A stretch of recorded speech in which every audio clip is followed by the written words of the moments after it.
অতিথির কাছে এবং তারপরে আমরা ফিরে আসবো আবার আপনার কাছে। এবং আপনার নামটা একটু প্লিজ বলবেন এবং তারপরে আপনার ঘটনাটা আমরা শুনবো। রাসেল ভাই, থ্যাংক ইউ রেডিও ফুটি আজকে ইনভাইটেশনের জন্য। আমার নাম এহতেশাম নওয়াজ। তো আমি মূল ঘটনায় চলে যাচ্ছি এখন। এই ঘটনাটি ঘটেছিল আমার একজন 12 বছর আগে শোনা। তো সঙ্গত কারণে আমি নামটা যার থেকে শুনেছি ওনার উল্লেখ করলাম না। তো উনি যেভাবে বলেছেন ঘটনা, আমি ঠিক সেভাবেই বলছি। এই ঘটনাটি ঘটেছে 71-এর যুদ্ধেরও আগের একটা ঘটনা। তো ওনাদের দেশের বাড়ি হচ্ছেন ময়মনসিংহ ডিস্ট্রিক্ট মেইন শহরের। তো ওনারা 3 বোন ছিলেন, আর মা ছিলেন, আর বাবা মারা গিয়েছিলেন। তো ওনাদের 3 বোনের পরে একটা ছেলে জন্ম নিয়েছিল। ওনার সনাতন ধর্মের ছিলেন। ছেলের নাম, তো এখানে একটা খুব গুরুত্বপূর্ণ বিষয় বলে রাখি যে ছেলেটা হয়েছিল, সাধারণত তার আমাদের প্রত্যেকটা মানুষেরই 2 চোখের মাঝে যেই একটা থার্ড আই থাকে, তো সেইখানে একটা রাজটিকার চিহ্ন পাওয়া গিয়েছিল, যেটা খুব রেয়ার বাচ্চাদেরই হয়ে থাকে। তো সঙ্গত কারণেই তার নামটা রেখেছিল গোপাল। তো বাচ্চাটা যখন মোটামুটি বড় হচ্ছিল, তো একদিন, সেই সময় তো ইলেকট্রিসিটি এবং এত আধুনিক ফ্যাসিলিটি ছিল না। তো একদিন সম্ভবত অমাবস্যা বা পূর্ণিমার এরকম টাইমে, তো বাচ্চাটা যখন দোলনাতে দুলছিল, তো ওনার মা যে কোনো কাজে, ঘরোয়া কাজে একটু বিজি ছিলেন, তখন রাত হয়ে গিয়েছিল। তো দুধ না দেওয়ার কারণে একটু কান্নাকাটি করছিল। তো তখন ভাবলো যে ঠিক আছে, একটু পরে এসে দেখবে। এর মধ্যে হঠাৎ উনি খেয়াল করলেন, যেভাবে আমার শোনা ঘটনা, যে ওই একটা কঙ্কালসার, খুব ভয়ঙ্কর একটা শ্যাডো বা শেপ অন্ধকারের মধ্যে সেটা এসে বাচ্চাটার দোলনার কাছে আসলো। এসে তখন বাচ্চাটার ঘাড়, মাথা এবং হাতের অন্যান্য অঙ্গ প্রত্যঙ্গ চিবিয়ে চিবিয়ে খাওয়া শুরু করলো, এবং তখন মাত্র কথা বলতে শুরু করলো, এবং মা মা মা মা করে অনেক চিৎকার করে আর্তনাদ করা শুরু করলো।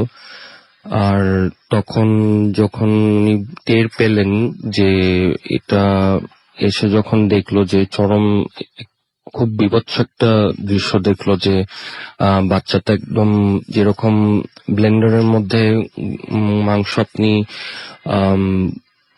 ব্লেন্ড করলে যেরকম হয় সেরকম অবস্থা করে সেটা হাওয়ার মধ্যে নিমিশে মিশে গেল। আর সেভাবে বললো যে বাচ্চাটাকে আর বাঁচিয়ে রাখা সম্ভব হলো না। তো এটাই আমার শোনা ঘটনা, এটাই শেয়ার করলাম। আমরা আপনার কাছে কিছুক্ষণের মধ্যে আংটির ঘটনাটা শুনবো, যেটা মানে খুবই ইন্টারেস্টিং। সে ঘটনাটা শুনবো আমরা আমাদের পরবর্তী অতিথির কাছে। আপনার নামটা একটু প্লিজ বলবেন এবং আপনি কোথা থেকে এসেছেন যদি আমাদের বলতেন।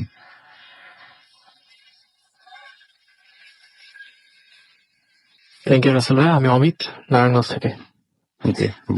আচ্ছা, আমার ঘটনাটা বেসিক্যালি আমার চাচুর। সো আমার চাচু আর চাচুর ফ্রেন্ড, তারা হচ্ছে জার্মানিতে যায়, মিউনিকের একটা ঘটনা। তো তারা হোটেলে স্টে করে, সো খুব আর্লি তারা জব পেয়ে যায়। 2 দিনের মধ্যে জব পেয়ে যাওয়ার পরে যেটা হচ্ছে, হোটেল কস্ট অনেক বেশি। সো তারা চিন্তা করছে, ট্রামে বসে চিন্তা করছে যে তারা একটা মানে বাসা ভাড়া নেবে, খুব কম কম টাকার মধ্যে যদি বাসা পেয়ে যাই তাহলে বাসা ভাড়া নেবো। তো সাডেনলি একটা ভদ্রলোক আসলো, হেয়ারলেস একটা ভদ্রলোক আসলো, এসে তাকে একটা চিরকুট দেয়। চিরকুটে একটা নাম্বার থাকে এবং বলে, আপনারা কি বাসা খুঁজছেন? ওকে, আপনি এই নাম্বারটাতে কল করবেন। সো একটু অবাক হলো আমার চাচু, যে আচ্ছা, মানে হয়তো বা কথোপকথন শুনেছে, দেন তারা এই জিনিসটা সে দিয়েছে আর কি তাকে। সো সে চলে গেল। চলে যাওয়ার পরে তারা হোটেলে গিয়ে কথা বলছে যে আচ্ছা ওকে, তাহলে আমরা একটা কল দিই। দেন কল দেয়। কল দেওয়ার পর একটা মানুষ রিসিভ করে। তো স্পেসিফিক ঠিকানা দিয়ে দেয় যে আচ্ছা এখানে এখানে এত রেন্ট। তো কম ভাড়া শুনে চাচু ইন্টারেস্টেড হয়, ওকে আমরা বাসাটা ভাড়া নিয়ে নিই, হোটেল রেন্ট বেঁচে যাবে, 5 দিনের সপ্তাহে নিয়েছিলাম, বেঁচে যাবে, ওকে। দেন তারা আর্লি মর্নিং এ চলে যায়, তারা একটা পিজা ডেলিভারিতে কাজ করতো। সো ওয়ার্কিং আওয়ারের আগে তারা চলে যায় দুজন সেই জায়গায়। তো জায়গাটিতে যাওয়ার পরে দেখে যে খুব একটু আইসোলেটেড, মিউনিকের একটা ভিতরে জায়গায়। সো ওই বাসাটা একটু পুরনো ছিল। তো তারা ভাবে যে একটু এখানে কাজ করতে হবে, এটা ক্লিন করতে হবে, আচ্ছা আপাতত এখানে থাকা যাক।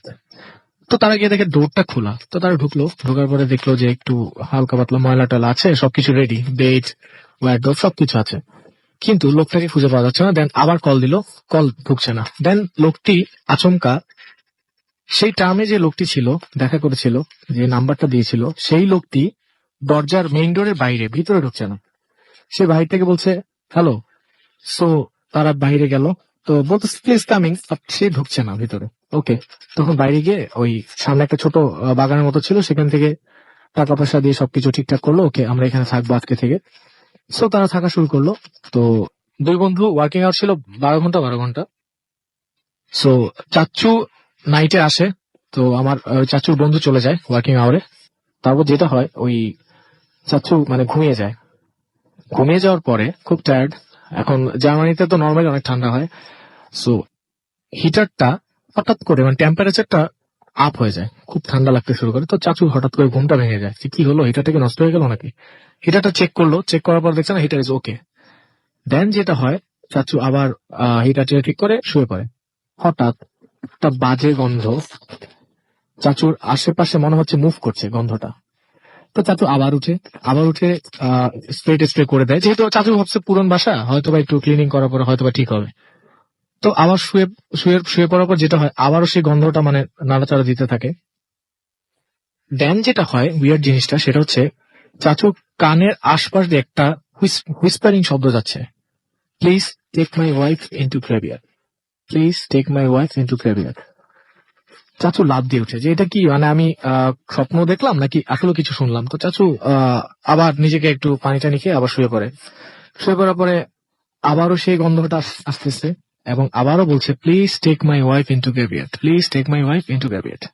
এবার চাচু আর মানে থাকতে পারছে না, ঠিক উঠে গেছে, উঠে বন্ধুকে কল দেয়, but out of reach, call যাচ্ছে না। তো সে খুব ভয় পেয়ে যায়। তো তখন দেখে তার টেম্পারেচার, বডি টেম্পারেচার হাই হতে থাকে। দেন সে কল দেয় মেডিকেল সেন্টার থেকে কুইকলি আসার পর যেটা হয়, যখন মেডিকেলে সব লোক আসার পর তার জ্বর আর থাকে নাই, জ্বর নেই। বাট সে আর্লি দেখলো যে তার জ্বর প্রায় 102 ক্রস মানে প্লাস হয়ে গেছে, তারপরে তার জ্বর নেই। তো সে খুব মানে সেই দিনটা খুব নির্ঘুম ভাবে কাটানোর পর তার বন্ধুর সাথে শেয়ার করে। তার বন্ধু বলে যে আর এগুলো কিছু না, তুমি ঘুম টুম হয়নি ঠিকভাবে, এরকম কিছু হয়েছে, সামথিং রং। তো এরকম করে চলতে থাকে 2-3 দিন যাওয়ার পরে চাচুর সাথে মানে এখন আমার চাচু আবার ছিল তুলা রাশি, সেই ফ্রেন্ডের সাথে ঘটনাটা ঘটেনি। তার যে একটা ফ্রেন্ড দিনের বেলা কোনো কিছু ঘটছে না, বাট ঘটছে চাচুর সাথে। সো এখন চাচু ভাবতেছে যে না এখানে কিছু একটা আছে। তো চাচু ক্লিনারদের সবাইকে ডাক দেয় যে আমার বাসার ক্লিন টিন করে দাও। দেন ক্লিনার ক্লিন করছে, হাফ এন আওয়ার পরে 2টা ক্লিনার চলে যায় কিছু না বলে, একজন রয়ে যায়।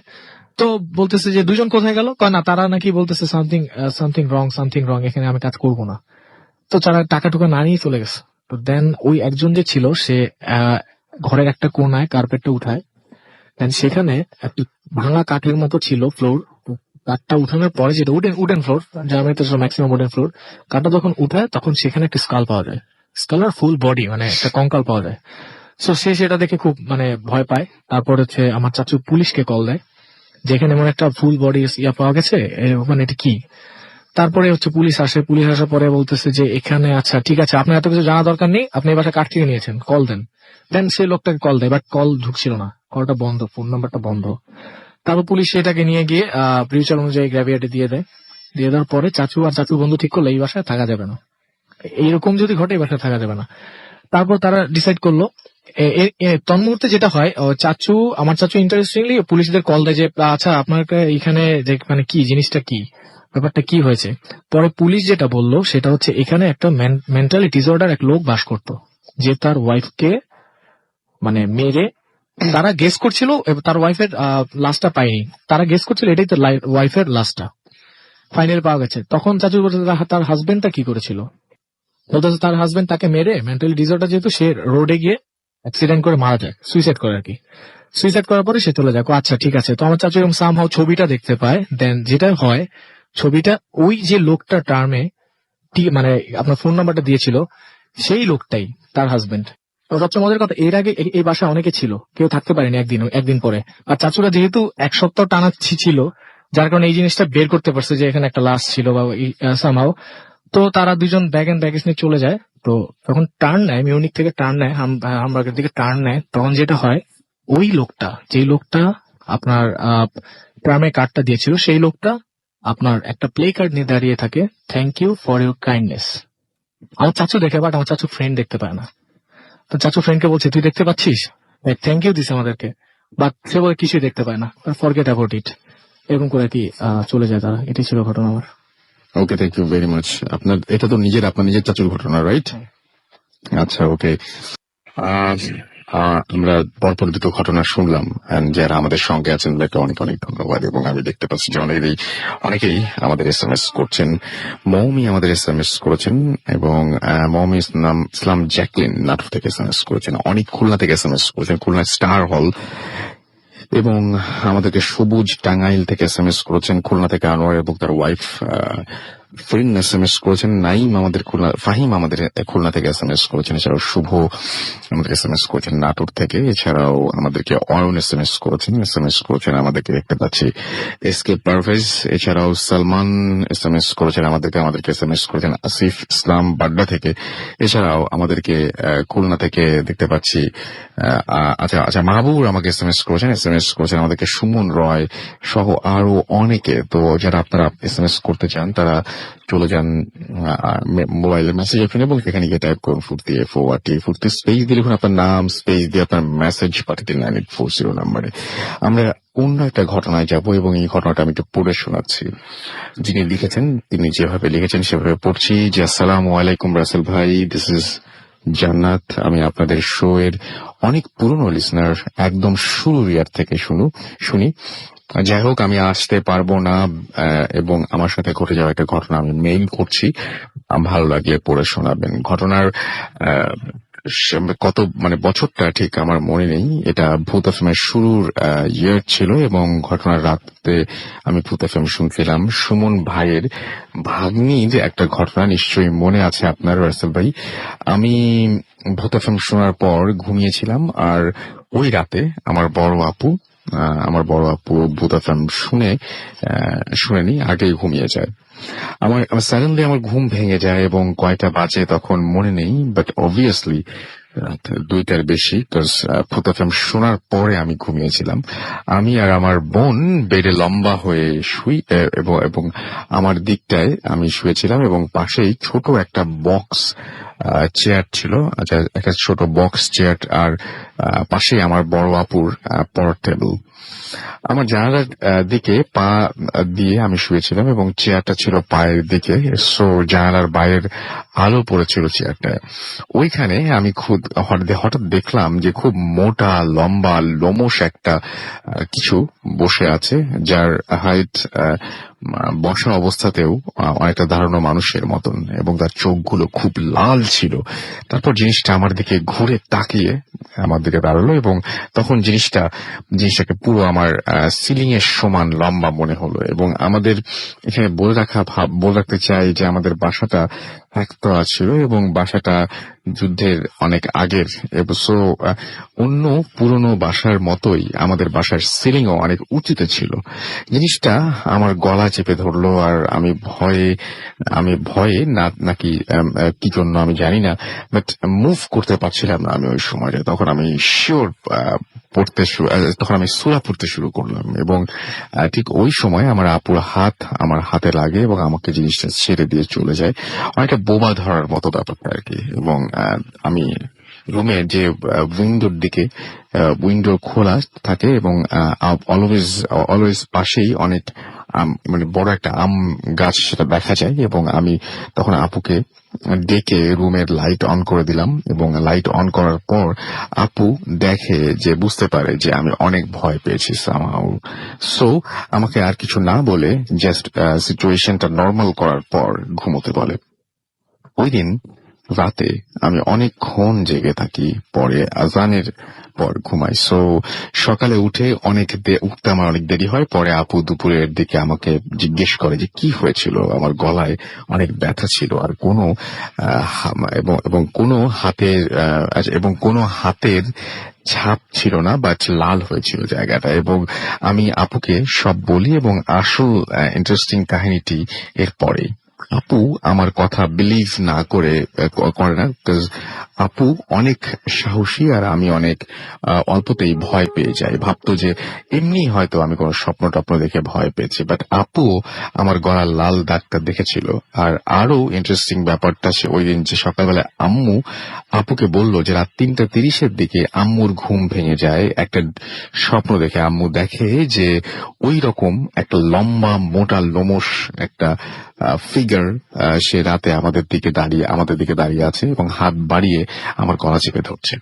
তখন আম্মু জানালা দিয়ে পাশের বাসার আম গাছের ডাল ভেঙে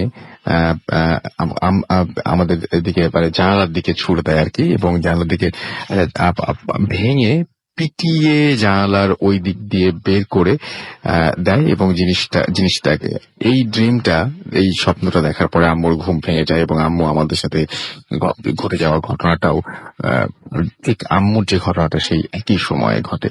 এবং এই স্বপ্নটা দেখে আম্মুর ঘুম ভেঙে যাচ্ছে এবং একই সময় আমাদের সাথে এই ঘটনাটা ঘটলো। সো আপু পুরা মানে অবাক হয়ে যায় এবং আম্মুকে রাতে ব্যাপারটা তখনও সে কিছু বলেনি। এরপর আমাকে জিজ্ঞেস করে, আমার ঘটনাটাও সেম। আপু আমাকে জাস্ট সব শোনার পরে জিজ্ঞেস করলো যে আমি কি আম্মুর সাথে এগুলো নিয়ে কোনো কথা বলেছি কিনা।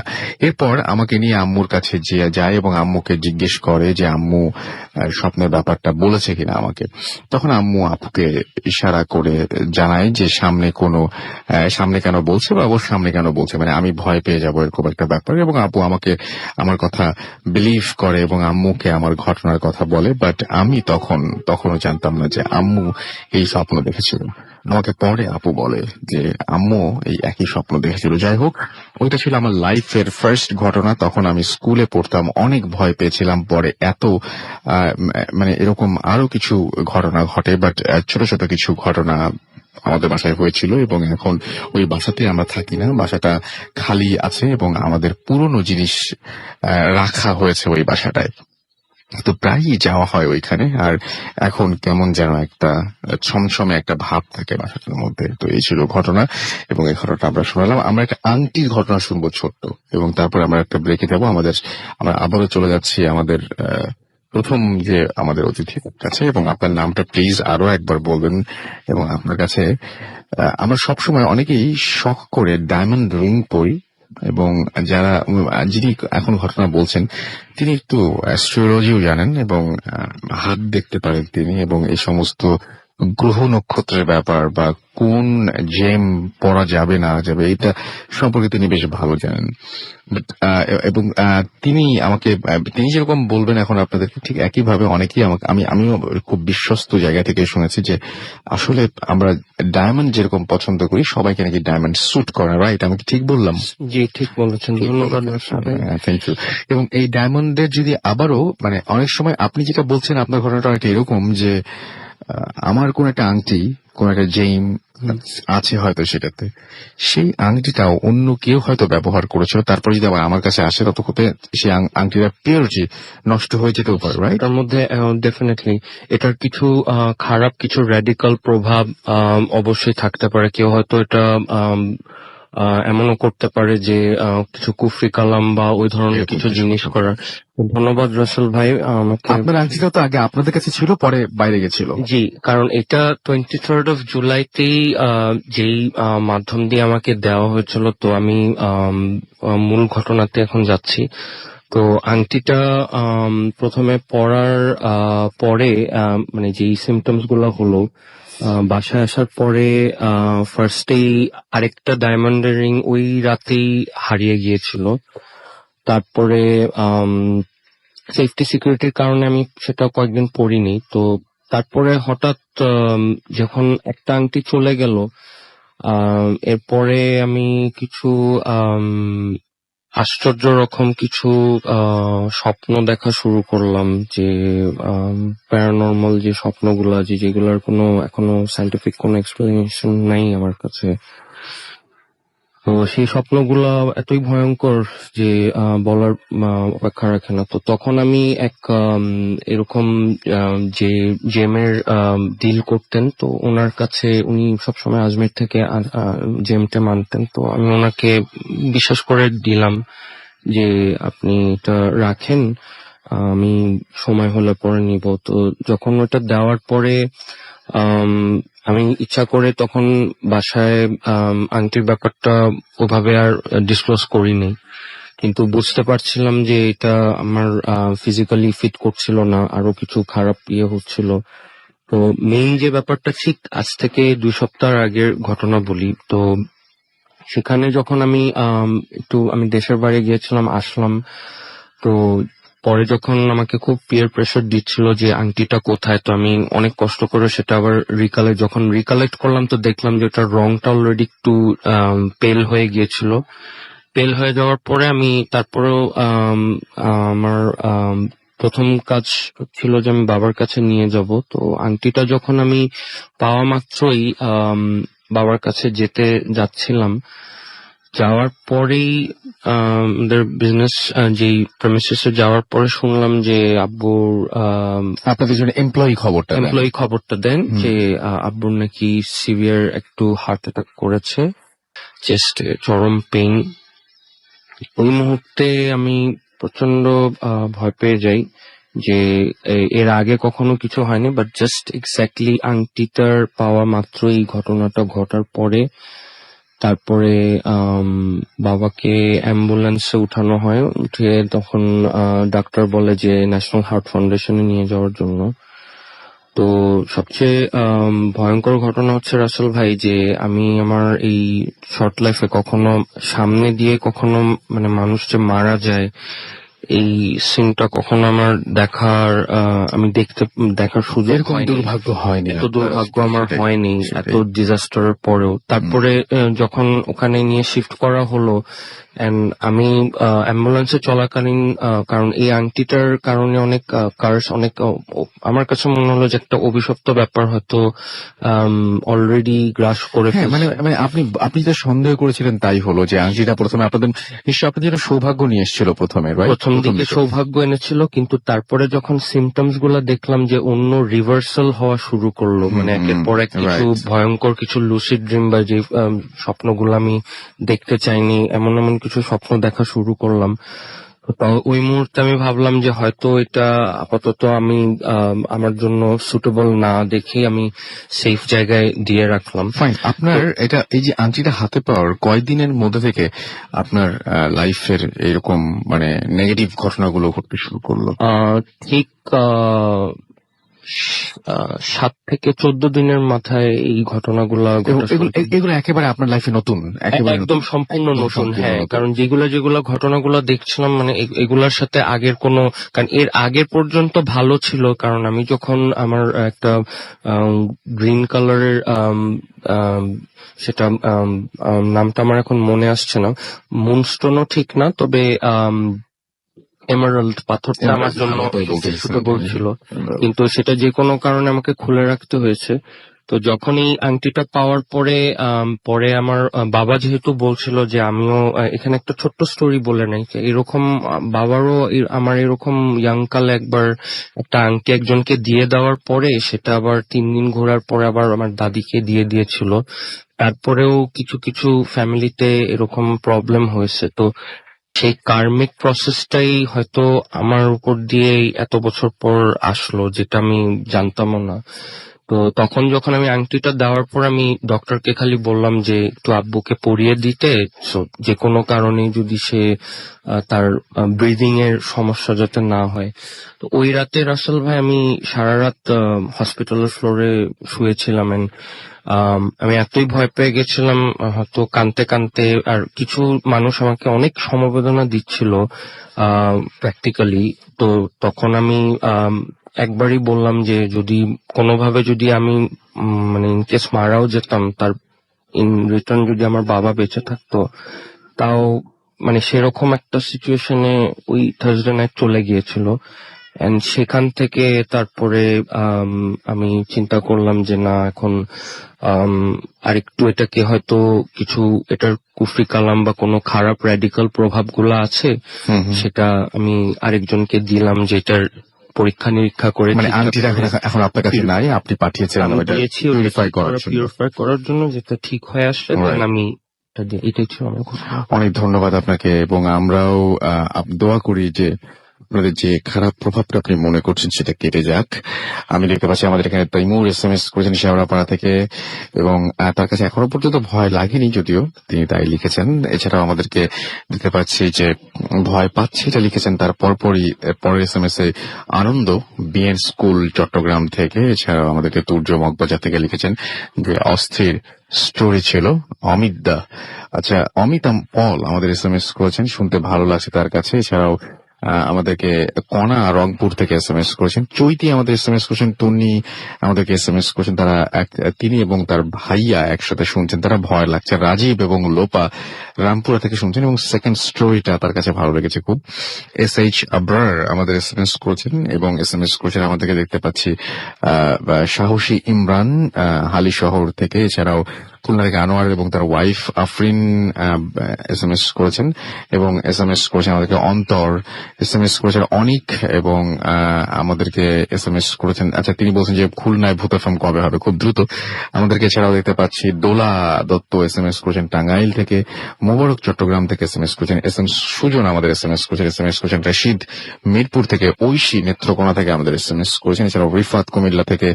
খুলনা, আচ্ছা ইমরান আমাদের SMS করেছেন, ফরিদ ইমরান এবং তার বেস্ট ফ্রেন্ড ফরিদ একসাথে আছেন তারা। এছাড়া আমাদেরকে দেখতে পাচ্ছি আদনান সহ আরো অনেকে SMS করেছেন। আপনি যদি SMS করতে চান মোবাইলের মেসেজ অপশনে গিয়ে টাইপ করুন ফুর্তি স্পেস দিয়ে লিখুন আপনার নাম, স্পেস দিয়ে আপনার মেসেজ পাঠিয়ে দিন 9840 নাম্বারে। ইমেল করতে চাইলে আমাদের ইমেল অ্যাড্রেস হচ্ছে bhutfm@radio40.fm, which is BHWTFM@radio40.fm। আপনার নাম, ঠিকানা এবং ফোন নাম্বার সহ আপনার জীবনে ঘটে যাওয়া বা আপনার যারা সেরা ঘটনা লিখে পাঠিয়ে দিন আমাদের কাছে। ঘটনার শুরুতে অবশ্যই উল্লেখ করুন যে ঘটনাটা আপনি স্টুডিওতে এসে শেয়ার করতে চান, নাকি আপনি চান যে আপনার ঘটনাটা আমরা প্রদর্শনে। অনেকক্ষণ পরে একটা ছোট্ট বিরতিতে যাচ্ছি, সো আমাদের সঙ্গেই থাকুন। স্টে টিউনড রেডিও ফুর্তি এন্ড ডোন্ট স্টপ দ্য ফুর্তি। FM, the night comes alive.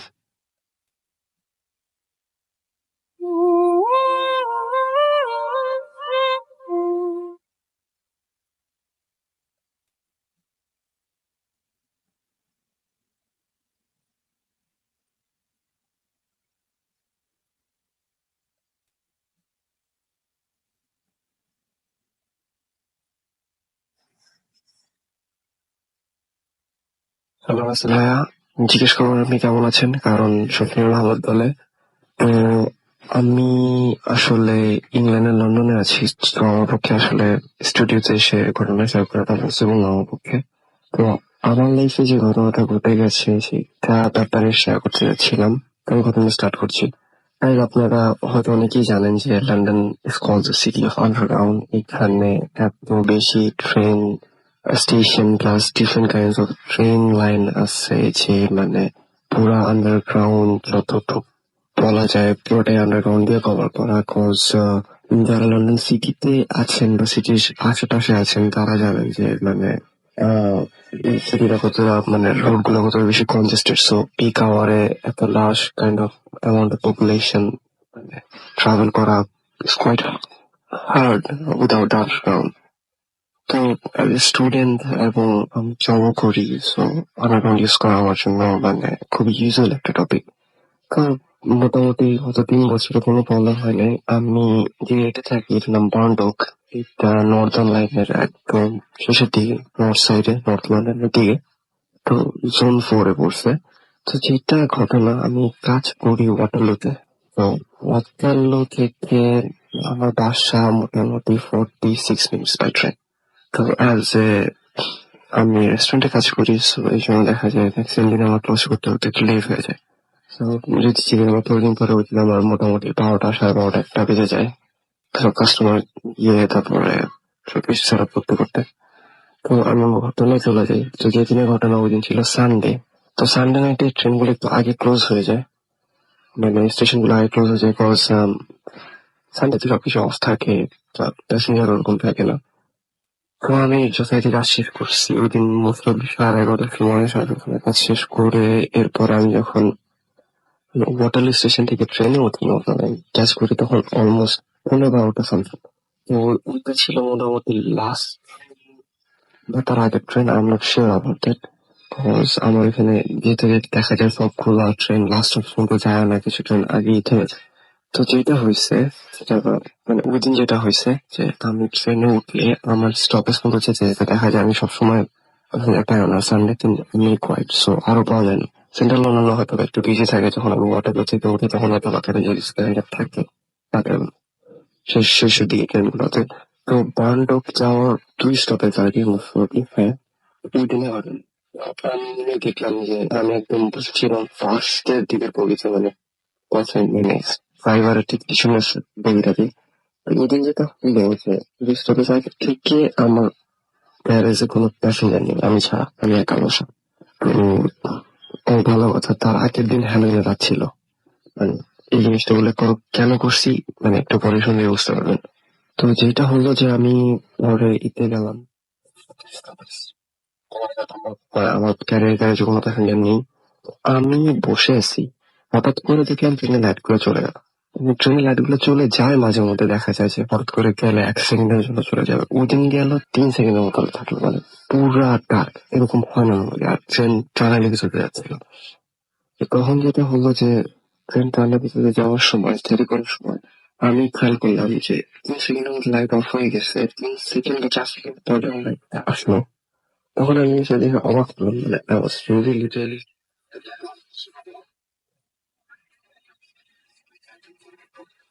খুব অবহেলিত। একটা চাইনিজ লোক বসে আছে, চাইনিজ লোক বসে আছে, সিম্পলি বসে আছে। তার হচ্ছে যে চশমা ছিল, মানে ম্যানটাসা প্রজাতি, মানে ফ্যামিলি সব কারণ হচ্ছে গিয়ে এতটুকু ছিল যে ট্রেন আন্ডারগ্রাউন্ডে দিয়ে যাচ্ছে, মানে কোন স্টপেজে থামেও না।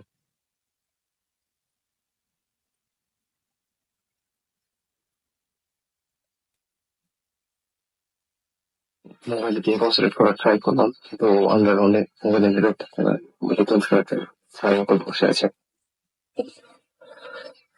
তো পরের স্টপেজে রাস্তা করে নেমে গেল, এর পরের স্টপেজ হচ্ছে আমার।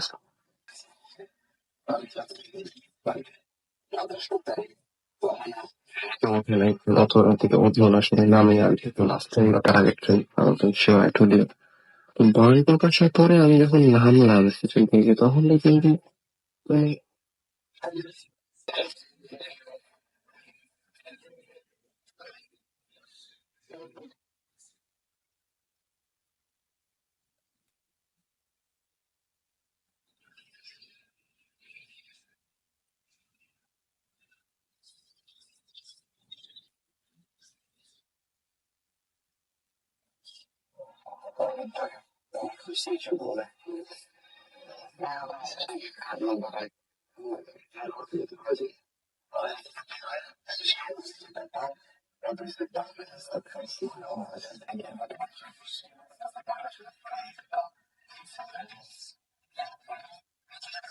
আমি স্টেশন থেকে যখন বের হলাম, ওয়াইল্ডেস্ট ইমাজিনেশন, আমি দেখলাম যে সেই চাইনিজ লোকটা ছিল বাইরে দাঁড়ানো।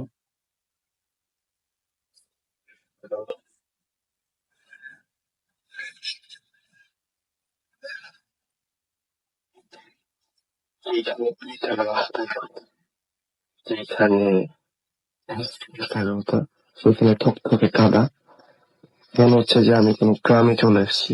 মানে সেখান থেকে বের হয়ে মনে হচ্ছে আমি কোনো গ্রামে চলে এসেছি, কাইন্ড অফ সেরকম। এখন আমি কোথায় যাব, এদিক দিয়ে বাসায় যাবো, কোথাও আমার এখান থেকে বাস নিতে হবে। তা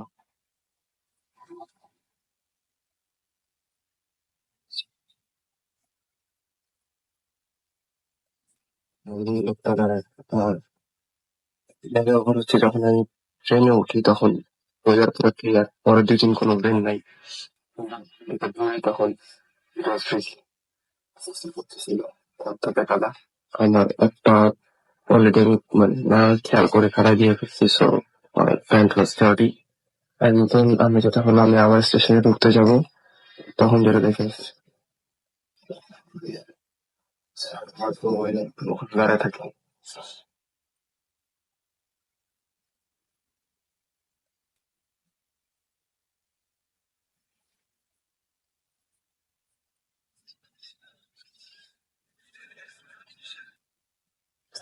একবার ছিল, সেটা আমাকে বলবো যে ওয়েলকাম টু মাই এজ।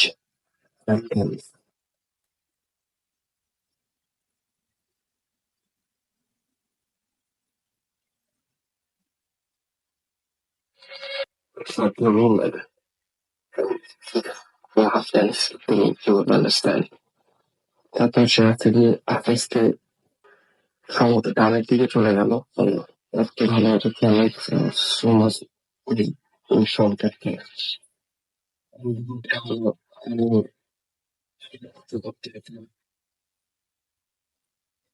একটা সময় দেখলাম যে আমি আমাদের লন্ডনে কোনো সময় স্ট্রিটে লাইট দেওয়া হয় না, এটা সবাই জানে। Literally there was no light, there was nothing, there was just some clouds around. ওখানে পুরানো আমলের বাপগুলো যেরকম থাকে কাইন্ড অফ ওরকম আমার কাছে মনে হচ্ছিল যে আমি 18th সেঞ্চুরি বা 17th সেঞ্চুরিতে কোনোভাবে চলে আসছি। মানে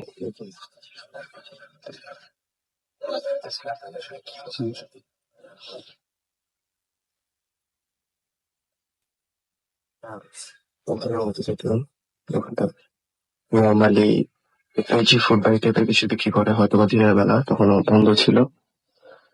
তো ওটা নিচে গিয়ে দাঁড়ালাম, cause it was rainy and I was getting wet. তো এখন আমি আসলে কোনো রাস্তা বুঝতে পারতেছি না, জানি কিভাবে কি করবো। মোবাইল বের করলাম পকেট থেকে, মোবাইলেও কোনো সিগন্যাল নাই যে আমি কি শেষ করবো, যে অ্যাকচুয়ালি আমি কোথায় আসছি। মোবাইলে কোনো সিগন্যাল নেই, কোনো সার্ভিস। তাও তো ফোন দিব সেটাও পারতেছি না। আর কতক্ষণ গেছে আমার মনে নাই, হঠাৎ করে দেখলাম যে sky was getting clear and একটা লোক আসতেছে অন্য দিক থেকে। তো তাকে আমি জিজ্ঞেস করলাম যে can I use your phone, I need to call someone. And then he was just আমার দিকে আমাকে তাকায় থাকলো যে ক্রেজি কিছু বলে ফেলছি। তো আমাকে বলতেছে যে ফোন ইউজ করবা, তুমি ফোন ইউজ করো, তো আমার কাছে ফোন কিভাবে ছিল, তুমি বুথে যাও। কাইন্ড অফ যেমন যেমন কি জিনিস বা সেলফোন কি জিনিস সে জানি না। At that time I was really in pain, like কি হচ্ছে আমার সাথে?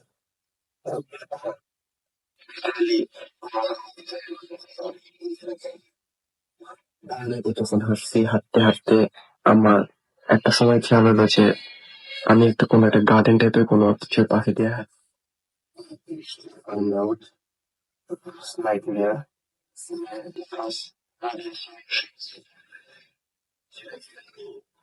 আমি 3.5 বছর ধরে থাকি। সো আমি অন্তত আশেপাশে, মানে আমার বাসার আশেপাশে সিগারেটের কোনো সিগারেট খাই।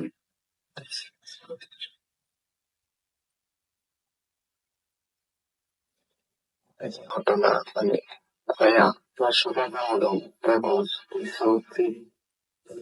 কেতন পারি এই চাইনিজ লোকটা, মানে আর সিমেট্রিতে কোনো ই নাই, আলো নাই, বাট হঠাৎ করে যখন বিজলি চমকাইলো, তখন মানে আকাশে লাইটিং হলো, তখন দেখলাম চাইনিজ লোকটাকে তার তারপরে লাইটিং নাই।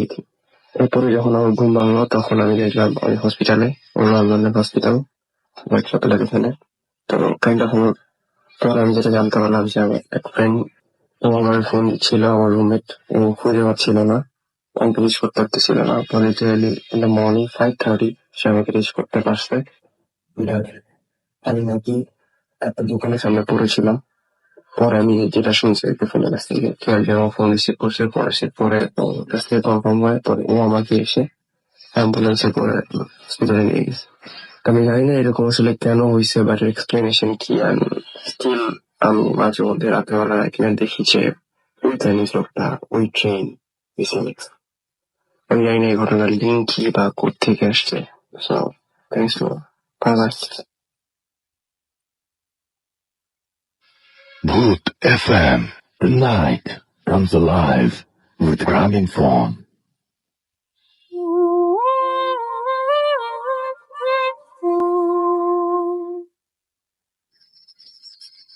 That's right. The night comes alive with grabbing phone. শুনছেন সবসময় 34.8 FM.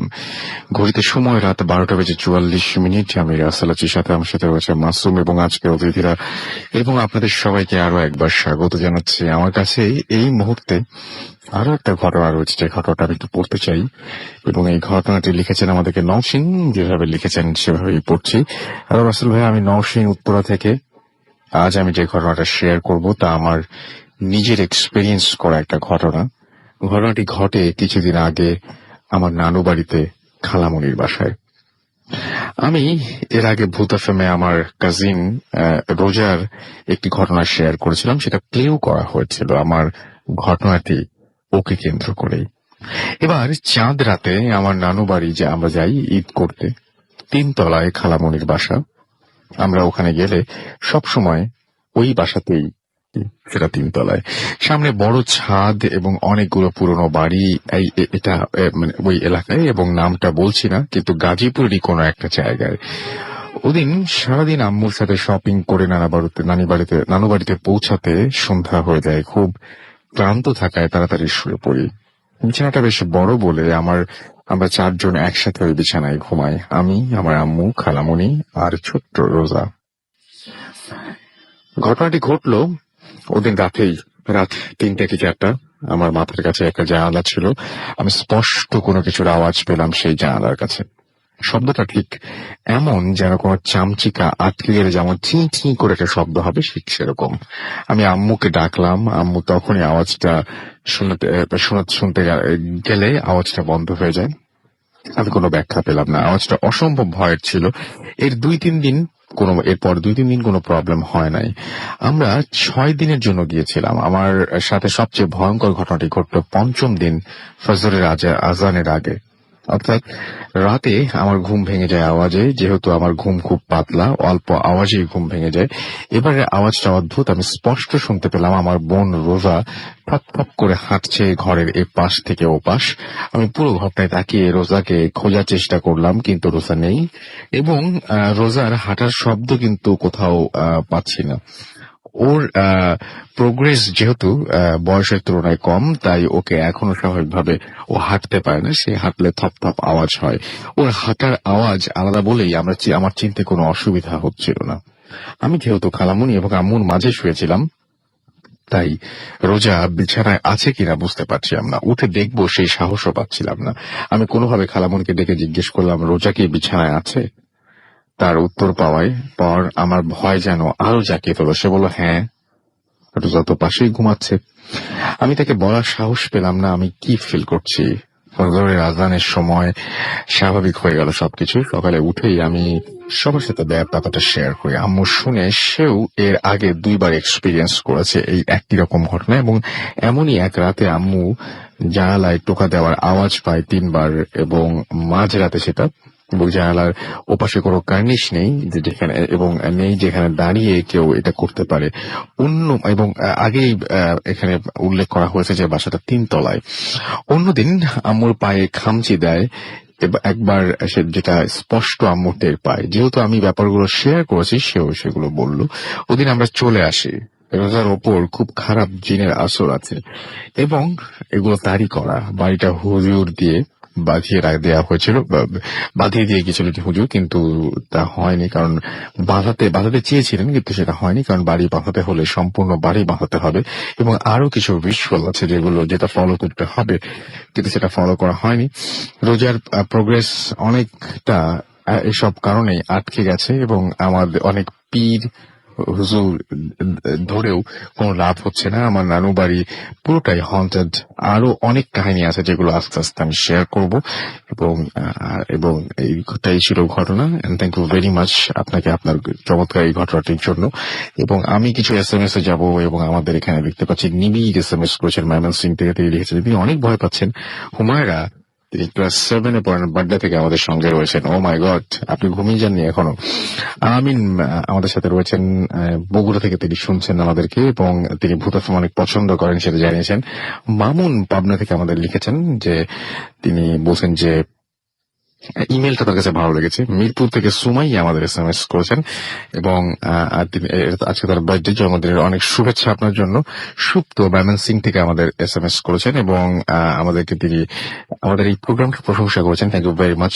আমাদেরকে এছাড়াও সামিহা এবং মাইশা সিং থেকে SMS করেছেন এবং দুই বোন একসাথে তারা ভূত FM শুনছেন এবং আমাদেরকে আমি আনন্দ SMS টা পড়েছি। নাজ আমাদের SMS করেছেন ধানমন্ডি থেকে, থার্ড স্টোরিটা তার কাছে অনেক বেশি ভালো লেগেছে। মিসবা আমাদের SMS করেছেন, দোলা দত্ত আমাদের SMS করেছেন টাঙ্গাইল থেকে, মনিরা আখতার তন্নি আমাদেরকে বলছেন তার কাছে ঘটনাগুলো, গল্পগুলো না, এটাগুলো সব ঘটনা তার কাছে ভালো লেগেছে। কাশফিয়া আমাদের SMS করেছেন, থ্যাংকস রাসেল ভাইয়া, ভয় লাগছে। আমাদেরকে সুজন SMS করেছেন। এছাড়াও জোহরা আমাদের SMS করেছেন অন্তর। এছাড়াও বাবু যশোর থেকে SMS করেছেন। রূপক আমাদের SMS করেছেন আমাদেরকে দেখতে পাচ্ছি। টিঙ্কারবেল রাজশাহী থেকে এছাড়াও আমাদেরকে SMS করেছেন দেখতে পাচ্ছি টিজে এবং এছাড়াও নোবেল ঢাকা থেকে আমাদের SMS করেছেন। মুস্তাকিম কক্সবাজার থেকে আমাদের SMS করেছেন এবং আমাদেরকে SMS করেছেন দেখতে পাচ্ছি সুপ্ত ময়মনসিং থেকে এবং আরো অনেকে আমাদের SMS করছেন এই মুহূর্তে। আপনি যদি SMS করতে চান মোবাইলের মেসেজ অপশনে গিয়ে টাইপ করুন ফুর্তি স্পেস দিয়ে লিখুন আপনার নাম, স্পেস দিয়ে আপনার মেসেজ পাঠিয়ে দিন 9840 নাম্বারে। আমরা চলে যাব, আমাদের একটা ছোট্ট বিরতি নিতে হবে আমাদের আবারও। তার আগে জানি যে আমাদেরকে SMS করতে হলে সেটা তো নিয়মটা বললামই। আমাদের সাথে যদি আপনি ইমেল দিয়ে আপনার ঘটনা পাঠাচ্ছেন, উইচ ইজ ভেরি ইম্পর্টেন্ট, কারণ আপনাদের ঘটনাই আমাদের শোকে সামনের দিকে এগিয়ে নিয়ে যাবে। সো যদি আপনাদের ঘটনা পাঠাতে চান, আপনার জানা, আপনার শোনা বা আপনার সংগ্রহকৃত, তাহলে সেই ঘটনার জন্য আমাদের অ্যাড্রেসটা লিখে নিন। আমাদের অ্যাড্রেস হচ্ছে bhutfm@radio40.fm, which is BHWTFM@radio40.fm। সেটা আপনি গুগল করলেও আমাদের এই অ্যাড্রেসটা পাওয়াটা বা আমাদের এই ইমেল অ্যাড্রেসটা পাওয়াটা এত কঠিন কিছু না, ইটস ভেরি ইজি। যদি আপনি একটু গুগলকে জিজ্ঞেস করেন, গুগলও বলে দিতে পারবে। সো একটা বিরতি নিতে হচ্ছে আমাদের। বিরতির পরে আমরা আবারও চলে যাবো ঘটনায়। সেই পর্যন্ত আশা করছি আমাদের সঙ্গেই থাকবেন। স্টে টিউনড টু রেডিও ফুর্তি এন্ড ডোন্ট স্টপ ফুর্তি। Bhoot FM.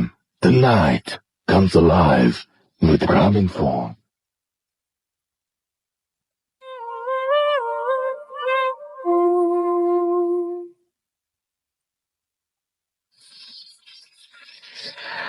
Welcome back. ঘড়িতে সময় রাত 12:55 এবং আমাদের নেক্সট যে অতিথিটার কাছে আমরা যাবো। আপনি নামটা প্লিজ একটু বলবেন এবং আপনি কোথা থেকে এসেছেন একটু বলেন, তারপর আমরা কথা দেখুন। আমি জয়, এসেছি ধানমন্ডি থেকে। হসপিটালের নামটা কি বলা হয়েছে? না, হসপিটালের নাম ডেফিনেটলি বলবেন। আচ্ছা, এখন আমি যে ঘরটি শেয়ার করছি এটি আমাদের ঢাকারই একটি হসপিটাল। তো আমি কিছুদিন আগে আমার একটা কাজে আমি হসপিটালে গিয়েছিলাম। তো আমার কাজ শেষ করে আমি কৌতূহলবশত হসপিটালের পিছনে যে বর্ডটি রয়েছে আমি সেখানে যাই এবং সেখানে গিয়ে এক চাচার সাথে আমার পরিচয় হয়। তো চাচা আমার সাথে একটি ঘটনা শেয়ার করেন। সেই ঘটনাটি হচ্ছে এমন যে তার সাথে ঘটনাটি ঘটেছিল আজ থেকে প্রায় 13 বছর আগে। তো চাচা 13 বছর আগে ঘটেছিল। তো চাচা তখন নাইট শিফটে ডিউটি করতেন। তো যখন নাইট শিফটে ডিউটি করতেন, আর যে লাশগুলো প্রাথমিক অবস্থায় আনা হতো, লাশগুলো রাসেল ভাই মর্গের বারান্দায় রাখা হতো। তো তেমনই একদিন রাত আনুমানিক 9টার দিকে একটা লাশ আনা হলো এবং লাশটি বারান্দাতে রাখা হলো। তো তার বর্ণনা অনুযায়ী এরকম ছিল যে লাশটা ছিল একটা বৃদ্ধ মহিলার লাশ এবং প্রায় মাথা মুখ থেতলানো রক্ত মাখা লাশটি প্রায়। তো পুলিশ আসলো, রিপোর্ট লিখলো এবং যাওয়ার সময় বলে গেল যে আমরা লাশটি যেভাবে রেখে যাচ্ছি লাশটা যত এভাবেই থাকে, এদের জন্য কেউ হাত না লাগায়। তো এভাবে লাশটি পড়ে রইলো। চাচা এভাবেই পাহারা দিচ্ছিলেন, কখনো দাঁড়িয়ে কখনো বসে হেঁটে পাহারা দিচ্ছিলেন। তো এমন করতে করতে প্রায় রাত আনুমানিক 1টা বেজে যায়। তো চাচা চিন্তা করে যে তিনি একটু ছোট করে ঘুমিয়ে নেবেন আর কি। তো যখন তিনি ঘুমানোর প্রস্তুতি নিচ্ছিলেন, ঠিক সেই মুহূর্তে একটা বৃদ্ধ লোক এসে সেখানে হাজির হয় এবং তিনি বারান্দায় শহর লাশটিকে দেখে বলতে লাগে যে এই লাশটি হচ্ছে আমার স্ত্রী, তাকে আমার কাছে ফেরত দাও, আমি তাকে নিতে এসেছি। তখন চাচা বলে যে আপনি কে বা আপনি যেই হন, আমার কিছু করা সম্ভব না, আর লাশটি ধরা যাবে না, হাত দেওয়া নিষেধ আছে আর কি। তো এক পর্যায়ে চাচার সাথে তার অনেক ধরনের কথা কাটাকাটি হয়। তো বৃদ্ধ লোকটি বলে যে তখন বৃদ্ধ লোকটি হঠাৎ নাম ধরে ডাকতে থাকে যে সুফিয়া সুফিয়া এমন হয়ে ডাকতে থাকে। আসলে চাচা এটা ভাবতেও পারেনি। যখন বৃদ্ধ লোকটি সুফিয়া বলে ডাকছিল, ঠিক তখনই রাসেল ভাই মর্গের ভেতর থেকে লাইক এমন টাইপের একটা সাউন্ড হতে থাকে। তো তিনি আসলে এই শব্দটা স্পষ্টই শোনেন এবং চাচা ওই বৃদ্ধ লোকটি আবারও একইভাবে ডাকার সাথে সাথে সেই সাউন্ডটি আবারও হয় এবং চাচা এটা স্পষ্ট ভাবে শোনেন। তো রাসেল ভাই আসলে বুঝতে পারে না চাচা কি করবেন। তো চাচা বলে যে কোথায় আপনার স্ত্রী? তখন বৃদ্ধ লোকটি বলে যে ওই মর্গের ভেতরে। তখন চাচা মনে করে যে লোকটা হয়তো পাগল, কারণ সে একবার বলছে যে মর্গের ভেতরে তার স্ত্রী, আবার একবার বলছে যে বারান্দায় রাখা লাশটি তার স্ত্রী। তো চাচা প্রায় রেগে যান এবং একটা পর্যায়ে প্রায় লোকটাকে ধাক্কাতে মর্গের সীমানা বাইরে পর্যন্ত দিয়ে আসেন আর কি। তো যাই হোক, চাচা আবারও আসেন, আবারও তার জায়গাতে এসে দাঁড়ান এবং তিনি একটা বিষয় তার কাছে খটকা লাগে যে বারান্দায় লাশটা রাখা ছিল সোজা অবস্থায়, সেটা জাস্ট একটু কাত হয়ে আছে। তো চাচা একটু অবাক হন, যতটা তার স্পষ্ট মনে আছে যে লাশটা সোজা অবস্থায় রাখা ছিল। তো চাচা কিছু না ভেবে কাছে গিয়ে লাশটা সোজা করে দেন। ঠিক সেই মুহূর্তে মর্গের ভেতর থেকে আবারও একই সাউন্ড। তো চাচা আসলে খুবই অবাক হন যে একই সাউন্ড, এর ভেতরে আসলে কি হচ্ছে, ভেতরে তো সাধারণ মানুষ যাওয়ার কথা না। তো চাচা আসলে সিদ্ধান্ত নেন ভেতরে যাবেন এবং সেটা কি সেটা তিনি দেখবেন। তো মর্গের দরজা খুলে ভেতরে প্রবেশ করেন। তিনি দেখেন মর্গে এক কোনায় সবচেয়ে পুরনো যে লরিটা রয়েছে, লাশ রাখা লরিটা, যেটাতে এখন আর লাশ রাখা হয় না, প্রায় জরাজীর্ণ অবস্থায় পড়ে আছে, সেই লরিটার ভেতর থেকে শব্দ হচ্ছে এবং তার কাছে মনে হলো যে ওটার ভেতরে কিছু একটা আছে যেটা বের হওয়ার জন্য ভেতর থেকে জোরে জোরে আঘাত করছে। তো তিনি আসলে খুবই অবাক হন, কারণ ভেতর তো এখন অনেকদিন যাবত লাশ রাখা হচ্ছে না, তাহলে ভেতরের কি? তিনি তখন আসলে রাসেল ভাই ভয় না পেয়ে তিনি সিদ্ধান্ত নেন তিনি এটার কাছে যাবেন এবং খুলে দেখবেন। তো তিনি লরিটার কাছে যান এবং লরিটা টেনে রাসেল ভাই খুলে ফেলেন। এরপরে রাসেল ভাই তিনি আসলে যা দেখেন তা আসলে এতটাই অদ্ভুত আর ভয়ের ছিল যে তিনি দেখেন ওই মহিলার মাথা মুখ থেতলে যাওয়া রক্তমাখা লাশটি লরিটার ভেতরে, যে লাশটি পুলিশ বেশ কয়েক ঘন্টা আগে মর্গে নিয়ে আসে এবং বারান্দায় রেখে চলে যায় এবং তিনি নিজেও একটু আগে লাশটিকে সোজা করে রেখে এসেছে, সেই লাশটি লরির ভেতরে। তো চাচা এটা দেখার পর আসলে ঠিক বুঝতে পারে না তখন কি করবে। আর এর চেয়ে আরেকটা বিষয় হচ্ছে গিয়ে ওই লাশটি মুভ করছে, তার হাত দুটো উপরে তোলার চেষ্টা করছে। এটা দেখার পর চাচা আসলে এতটা আতঙ্ক আর এতটা ভয় পায় যে তখন সে না বুঝতে পেরে সেখান থেকে একটা দৌড় দেয় রাসেল ভাই, এক দৌড়ে বর থেকে বের হয়ে যায়। তো রাসেল ভাই এরপর একটা ছোট্ট ঘটনা আছে যে ওই হসপিটালেই চাচা অসুস্থ অবস্থায় পড়েছিল আর কি। তো চাচা পরে জানতে পেরেছিল যে ওই লাশটি, বৃদ্ধ মহিলা লাশটি, যে আত্মীয় স্বজন ছিল সকালে তারা এসে লাশটিকে নিয়ে যায় চিনতে পেরে, এবং ওই লাশটির নামও ছিল সুফিয়া। তো চাচা একটু অবাক হয়ে বলে যে কেন, ওনার স্বামী কি নিতে আসছিল? তখন তিনি জানতে পারে যে ওই একই দিনে ওনার স্বামীও নাকি মারা যায়। এটাই রাসেল ভাই ছিল ঘটনা। অনেক ধন্যবাদ আপনাকে আপনার ঘটনার জন্য। এবং আমি দেখতে পাচ্ছি আমাদেরকে মুমিন SMS করেছেন এবং তিনি বলেছেন যে তার কাছে বেশ ভয় লাগছে। রুশো আমাদের SMS করেছেন দেখতে পাচ্ছি বাড্ডা থেকে, এবং তিনি ভূত FM শুনছেন। মিতা ঢাকা থেকে আমাদের SMS করেছেন, এছাড়া আমাদেরকে SMS করেছেন দেখতে পাচ্ছি সাতক্ষীরা থেকে বাবু, আমাদেরকে মোহনা SMS করেছেন আমাদেরকে সুপ্তি নেত্রকোনা থেকে, এবং ভূত FM অনেক পছন্দ করেন সেটা জানিয়েছেন। SH সামিহা এবং রেখা ময়মনসিং থেকে আমাদের SMS করেছেন, লিখেছেন উই লাভ ভূত FM। আমাদেরকে জয়পুরহাট থেকে SMS নাম লেখেননি, সুতরাং পড়বো না। দেলোয়ার হোসেন আমাদের SMS করেছেন আমাদেরকে মুনতাসির হসপিটালের ঘটনাটা তার কাছে ভালো লেগেছে, এবং SI চাবরার আমাদের SMS করেছেন হাজারীবাগ থেকে, ভয় লাগছে না তার কাছে এখনো। আমাদেরকে পাখি সিলেট থেকে SMS করেছেন এবং SMS করেছেন আমাদেরকে ফয়সাল রাজশাহী থেকে, এবং তিনি তার ওয়াইফ আনিকার সাথে শুনছেন। এছাড়া আমাদেরকে সাইম পটিয়া চট্টগ্রাম থেকে SMS করেছেন। এছাড়া আমাদেরকে SMS করেছেন দেখতে পাচ্ছি আশকার। এছাড়া আমাদেরকে পালকি SMS করেছেন, আমাদেরকে SMS করেছেন রূপক। এছাড়াও প্রণব কুমার ময়মনসিং থেকে আমাদের SMS করেছেন। সাজিয়া আমাদের SMS করেছেন। মিসবা তার ছোট বোনের সাথে শুনছেন এই মুহূর্তে। রিশাত আমাদের SMS করেছেন সন্দীপ থেকে, এবং এছাড়া আমাদেরকে SMS করেছেন দেখতে পাচ্ছি বর্ষণ। এছাড়া আমাদের SMS করেছেন হিমেল উত্তরা থেকে। আমাদেরকে SMS করেছেন দেখতে পাচ্ছি ফাহাদ কুমিল্লা থেকে। এছাড়াও তুহিন এবং সানি আমাদের SMS করেছেন।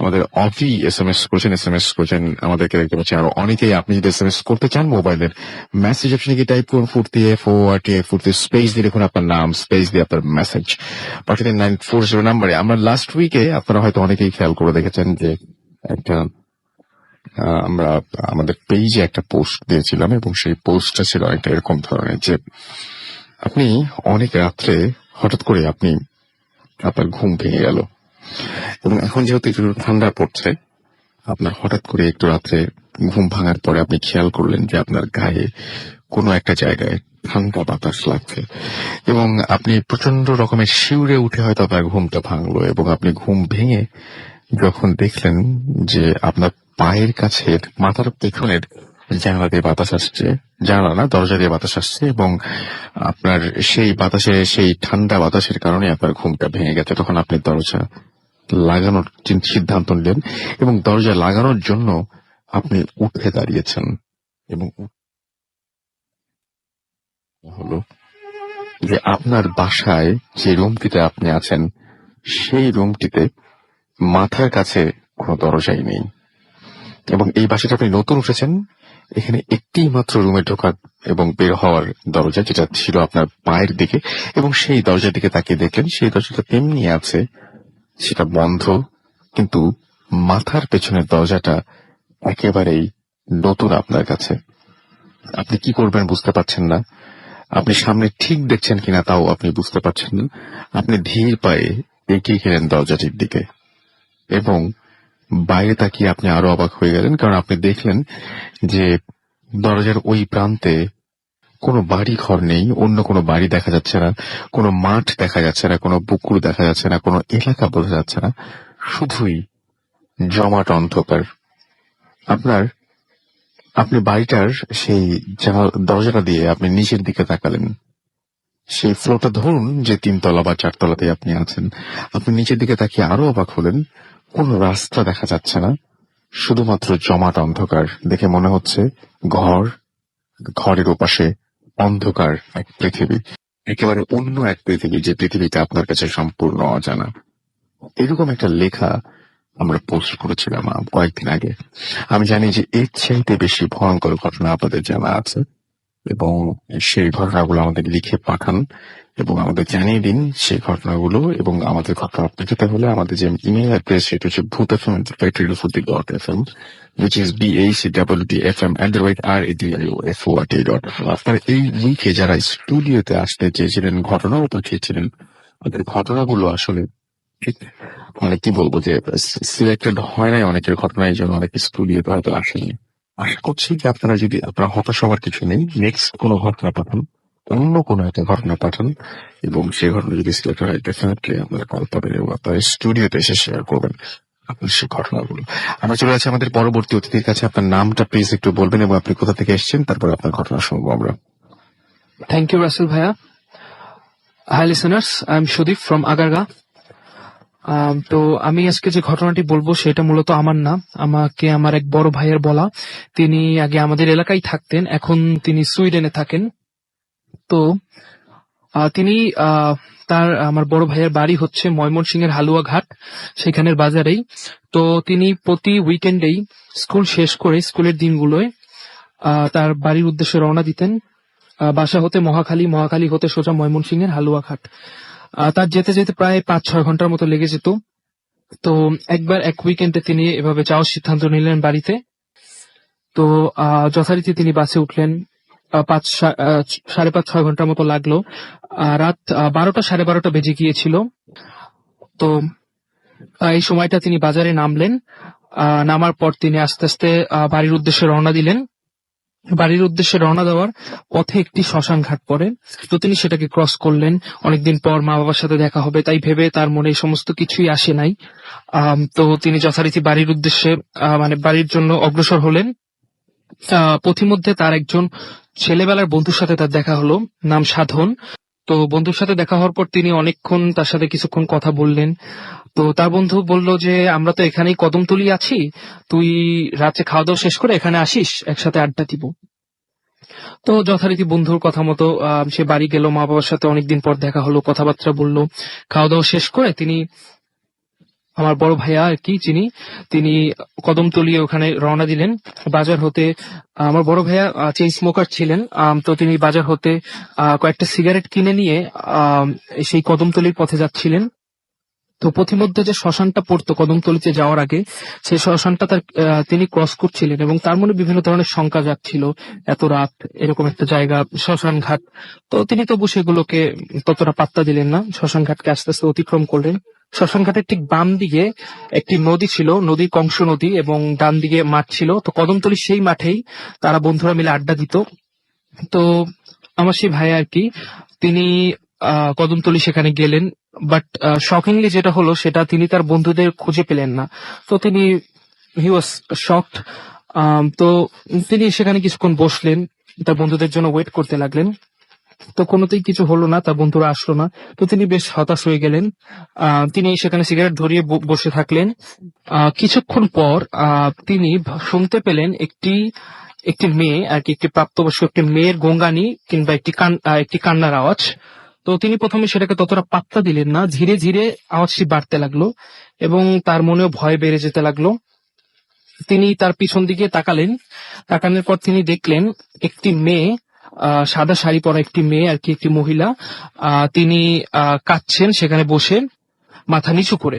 তো ভাইয়ের মনে অনেক প্রশ্ন জাগলো যে এত রাতে একটা মেয়ে এখানে কিভাবে, এখানে কেন আসছে, এখানে কেন বসে কাঁদছে।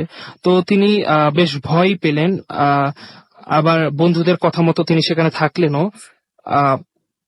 তো কিছুক্ষণ পর তিনি সিদ্ধান্ত নিলেন যে সেখানে গিয়ে দেখবেন জিনিসটা আসলে কি। তো তিনি সাহস করে সেখানে যেতে লাগলেন, কিন্তু এক সময় তিনি ওই পিছনে ফিরে দেখলেন যে সেই মেয়েটি আর নেই, এবং তিনি পরে বাসায় সিদ্ধান্ত নিলেন, ফেরার সিদ্ধান্ত নিলেন। যথারীতি তিনি বাসায় ফিরলেন। রাত অনেক হয়েছিল, তো তিনি পুনরায় হাত মুখ ধুয়ে শুয়ে পড়লেন। পরবর্তী দিন সকালবেলা তিনি তার মাকে ঘটনাটি বললেন যে এরকম এরকম হয়েছে আমার সাথে, তো সাধনের সাথে আমার দেখা হয়েছিল। তো তার মা হঠাৎ অনেকটা হতচকিত হয়ে বললেন যে সাধনকে তুই কই পেলি, সাধন তো 1.5-2 মাস আগেই মারা গিয়েছে। তো আমার বড় ভাইয়া অনেক শকড হয়ে গিয়েছিলেন এই কথাটি শুনে, যে তাহলে কে কালকে রাতে আমাকে সেই কদমতলি যেতে বলল। তো আরেকটা কথা হলো, যেটা ওইখানে একটি যে মেয়েটি বসেছিল ওখানে, এই কাহিনীটি এভাবে প্রচলিত আছে ওখানে যে 1988 এর দিকে একটি বন্যা হয়। সেই বন্যার সময় একদল বরযাত্রী আর কি কনে পক্ষকে মানে কনেকে নিয়ে সাথে করে নৌকায় আসছিল। তো নৌকাটি ডুবে যাওয়ার কারণে কনে আর কি সার্ভাইভ করতে পারেনি। অনেকেই সার্ভাইভ করতে পেরেছে, আবার অনেকেই পারেনি। তো কনে সেখানে মৃত্যু হওয়ার পর থেকেই অনেক লোকই সেখানে এক্সপেরিয়েন্স করেছে এরকম ঘটনা, একটি মেয়েকে সাদা শাড়ি পরে থাকা অবস্থায় বসে বসে কাঁদতে দেখা যায়। আর এখন ওই এলাকায় ঘটনাটি অনেক প্রচলিত আছে, অনেকেই ঘটনাটি এক্সপেরিয়েন্স করেছেন। এই ছিল আমার ঘটনা। থ্যাংক ইউ ভেরি মাচ আপনার ঘটনার জন্য। আমরা চলে যাব আমাদের পরবর্তী অতিথির কাছে আরো একবার আর একটা ঘটনা শুনতে, এবং সেই পর্যন্ত আশা করছি যে আপনারা SMS পাঠাবেন। আমি আরো একবার মনে করি দিই আপনাদেরকে, আমাদেরকে SMS পাঠাতে হলে আপনাকে যেটা করতে হবে, আপনার মোবাইলের মেসেজ অ্যাপলিকে টাইপ করতে হবে ফুর্তি, FORTI ফুর্তি, স্পেস দিয়ে লিখতে হবে আপনার নাম, স্পেস দিয়ে আপনার মেসেজ পাঠিয়ে দিতে হবে 9840 নাম্বারে। আর আমাদের ইমেল করতে হলে আমাদের ইমেল অ্যাড্রেস হচ্ছে bhutafm@radiofuርቲ.fm, which is BHWTFM@RADIOFORT.FM। আপনার নাম, ঠিকানা এবং ফোন নাম্বার সহ আপনার জীবনে ঘটে যাওয়া বা আপনার জানা সেরা ঘটনা লিখে পাঠিয়ে দিন আমাদের কাছে। ঘটনা শুরুতে অবশ্যই উল্লেখ করুন যে এই ঘটনাটি আপনি স্টুডিওতে এসে শেয়ার করতে চান, নাকি আপনি চান যে আপনার ঘটনাটা আমরা পড়ে শোনাবো। অনেক SMS পাচ্ছে, SMS নিয়ে একটু পরে আসছি। আপাতত চলে যাচ্ছি আমাদের অতিথির কাছে। হ্যালো লিসেনার, আমি জয়। আমি এখন যে ঘটনাটা শেয়ার করছি সেটি আমারই এক রিলেটিভের সাথে ঘটে যাওয়া একটি ঘটনা, মিজান ভাইয়ের সাথে ঘটে যাওয়া ঘটনা। তো তিনি আমার সাথে ঘটনাটি শেয়ার করেন। এটি মূলত রাজশাহীর একটি ঘটনা। তো তার সাথে যখন ঘটনাটি ঘটে তখন তার বয়স ছিল আরো 20-21 বছর হবে। তো তারা 3 বন্ধু মিলে একবার শীতের রাতে প্ল্যান করে যে তারা খেজুরের রস চুরি করতে যাবে। তো যেভাবে সেই কাজ, তো তারা 3 বন্ধু মিলে খাওয়া দাওয়া করে তারা একসাথে বের হয় রস চুরি করার জন্য। তো তারা গ্রামে যেহেতু শীতকাল ছিল, হালকা কুয়াশা, তো তারা 3 বন্ধু মিলে একসাথে হাঁটতে থাকে গ্রামের পথ দিয়ে। তো রাসেল ভাই কিছু দূর যাওয়ার পর সামনে যে 2 জন ছিল তারা খেয়াল করে যে পেছনে যে বন্ধুটি ছিল সে নেই।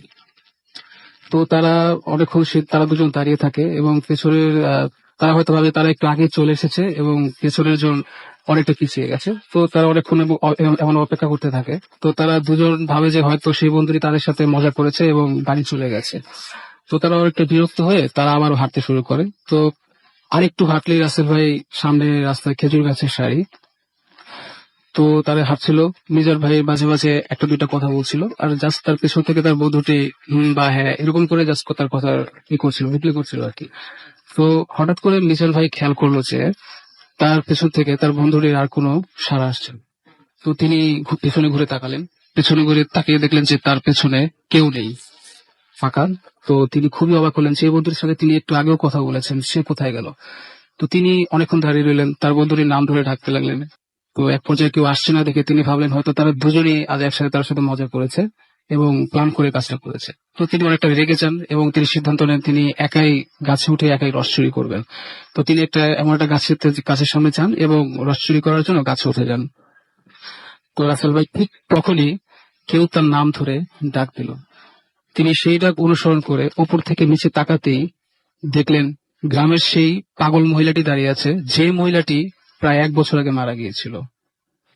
তিনি আসলে খুবই ভয় পান এবং ওই মহিলাটি গ্রামে সামান্য খাবার চুরি করার অপরাধে কিছু দুষ্ট লোক মহিলাটাকে পিটিয়েছিল এবং সেই দুষ্ট লোকগুলোর সাথে তারা 3 বন্ধু জড়িত ছিল এবং এক পর্যায়ে মারতে মারতে মহিলাটি মারা যায় এবং গ্রামের লোকরা মিলে সেই মহিলাটাকে ওই গ্রামে দাফন করে। তো রাসেল ভাই সেটা আসলে অনেকটা ভয়ের বিষয় ছিল তার জন্য, এবং তার কাছে আরো অবাক লাগে যে তার বন্ধু দুজনও ওই মহিলার সাথে দাঁড়িয়ে আছে। কারণ তার বন্ধু তিনি খুবই অবাক হন যে তার বন্ধু দুজনে জানে যে ওই মহিলাটি মারা গেছে, তাহলে সে তার বন্ধু দুজন কিভাবে ভয় না পেয়ে ওই মহিলাটার সাথে এতটা সহজে দাঁড়িয়েছিল, এমন একটা মৃত মহিলা। তো যাই হোক, তার বন্ধু তারা দুজন তাকে অনেক ধরনের লোভ দেখাতে থাকে গাছ থেকে নামানোর জন্য, কিন্তু তিনি নামে না। এক পর্যায়ে তারা অনেকটা রেগে যায় এবং হিংস্র হয়ে ওঠে এবং তারা 3 জনই গাছটাকে ধরে এমন ভাবে ঝাঁকাতে লাগে যেন লাইক একটা খেলার মতো আর কি। তো তিনি অনেক কষ্ট করে মিজান ভাই গাছে আঁকড়ে ধরে থাকেন, এইভাবে দোয়া দরুদ পড়তে থাকেন। এভাবে রাত চলে যায়, কখনো ভয় দেখিয়ে, আবার কখনো নরম স্বরে তাকে গাছ থেকে নামতে বলা হয়, কিন্তু তিনি গাছ থেকে নামেন না। তো এমন করতে করতে রাসেল ভাই রাত শেষ হয়ে প্রায় ভোর যখন আজানটা দেবে আর কি, তিনি তখন উপর থেকে চোখ খুলে জাস্ট নিচে তাকাতেই দেখে যে কিছুই নেই, সবই শুনশান। তিনি তখন বুঝতে পারে যে তার বিপদ কেটে গেছে। তিনি তখন কাছ থেকে নেমে প্রায় টলতে টলতে তার কোনো রকমে তার বাসাতে পৌঁছায় এবং সেখানেই সেন্সলেস হয়ে পড়ে যায়। তো এই পরে যে ঘটনাটা আছে রাসেল ভাই, সেটা খুবই মর্মান্তিক। তিনি তার সঙ্গে জ্ঞান ফিরে পরে তিনি জানতে পারেন যে তার বন্ধু দুজনের আর কেউ বেঁচে নেই, তারা দুজনেই মারা গেছেন এবং একজনের লাশ সরিষা ক্ষেত থেকে এবং অন্য আরেকজনের লাশ গ্রামের একটি পুকুর পাড় থেকে উদ্ধার করে গ্রামের লোকজন। এবং যখন তাদের উদ্ধার করা হয়েছিল তখন তাদের অবস্থা একই রকম ছিল, যে শরীরে কোনো রক্ত নাই, রক্তশূন্য এবং ফ্যাকাশে সাদা। তো রাসেল ভাই তিনি আসলে কোনো কিছু মেলাতে পারেন না, কারণ রাতে যখন তার বন্ধু দুজন তার সাথে যাচ্ছিল, তাহলে অ্যাকচুয়ালি তখন তাদের সাথে কি হয়েছিল, আর যখন তারা দুজন একসাথে ওই মৃত একটা মহিলার সাথে দাঁড়িয়েছিল তখন তারা কি জীবিত ছিল নাকি মৃত ছিল। তো রাসেল ভাই এটা আসলে তিনি আর বুঝতে পারেন না। তো তিনি যখন সুস্থ হন তখন তার পরিবারের রিকোয়েস্টে তিনি ঢাকাতে চলে আসেন, তার খালার বাসাতে চলে আসেন রাসেল ভাই। তো ওকে তিনি এখন বর্তমানে উত্তরের একটি বাসাতেই আছেন। ওকে, অনেক ধন্যবাদ আপনাকে। নাইম আমাদের রাজশাহী থেকে SMS করেছেন এবং তার বড় বোনের বার্থডে, এবং আমাদেরকে জাহিদ SMS করেছেন বাবু, সেটা মারুফ আমাদের SMS করেছেন আমাদেরকে আচ্ছা তিনি শুনছেন আমাদের সাথে, থ্যাংক ইউ আমাদের সঙ্গে থাকার জন্য। মামুন আমাদের পাবনা থেকে SMS করেছেন। আচ্ছা আগেটা ছিল মারুফ, এটা আর এখন হচ্ছে আমি পড়ছি মারুফের SMS পাবনা থেকে। এবং আমাদেরকে দেখতে পাচ্ছি SM শাওন গাজীপুর থেকে SMS করেছেন, তৈমুর মিরপুর থেকে আমাদের SMS করেছেন, এবং আমাদেরকে দেখতে পাচ্ছি যে অলোক SMS করেছেন শাওন, আমাদেরকে দেখতে পাচ্ছি। আচ্ছা যেমন তৈমুর আমাদের বলেছেন যে আর একটু ভয় হলে ভালো হতো। ভাই ভয়ের তো ভালোর তো কোনো শেষ নাই, তাই না? তো আমাদেরকে এছাড়াও দেখতে পাচ্ছি পায়েল SMS করেছেন, আমাদেরকে দেখতে পাচ্ছি তাসকিন, অনেকদিন পর তিনি ভূত FM শুনছেন। এছাড়া আমাদেরকে মোস্তাক বেইলি রোড থেকে SMS করেছেন, এবং তিনি তার ওয়াইফ প্রজাপতি এবং তার বেবি মাহিসা তারা সবাই একসাথে আছেন এবং শুনছেন। স্বর্ণা মিরপুর থেকে আমাদের SMS করেছেন। এছাড়াও দিদারুল আমাদের SMS করেছেন নারসিংদী থেকে। এছাড়াও আমাদেরকে জনি SMS করেছেন আমাদেরকে শাওন এয়ারপোর্ট একটু বুঝিয়ে তারপরে কি বলতে চাচ্ছেন আপনি আসলে। আমাদেরকে রাতুল এবং তানহা SMS করেছেন ময়মনসিংহ থেকে, এবং লাস্ট স্টোরিটা তার কাছে ভালো লেগেছে। আমাদেরকে ছাড়া দেখতে পাচ্ছি মিলন SMS করেছেন শেরপুর থেকে, এছাড়াও আকাশ সিলেট থেকে আমাদের এসএমএস করেছেন আমাদের দেখতে পাচ্ছি যে আশফাক মিরপুর 10 থেকে।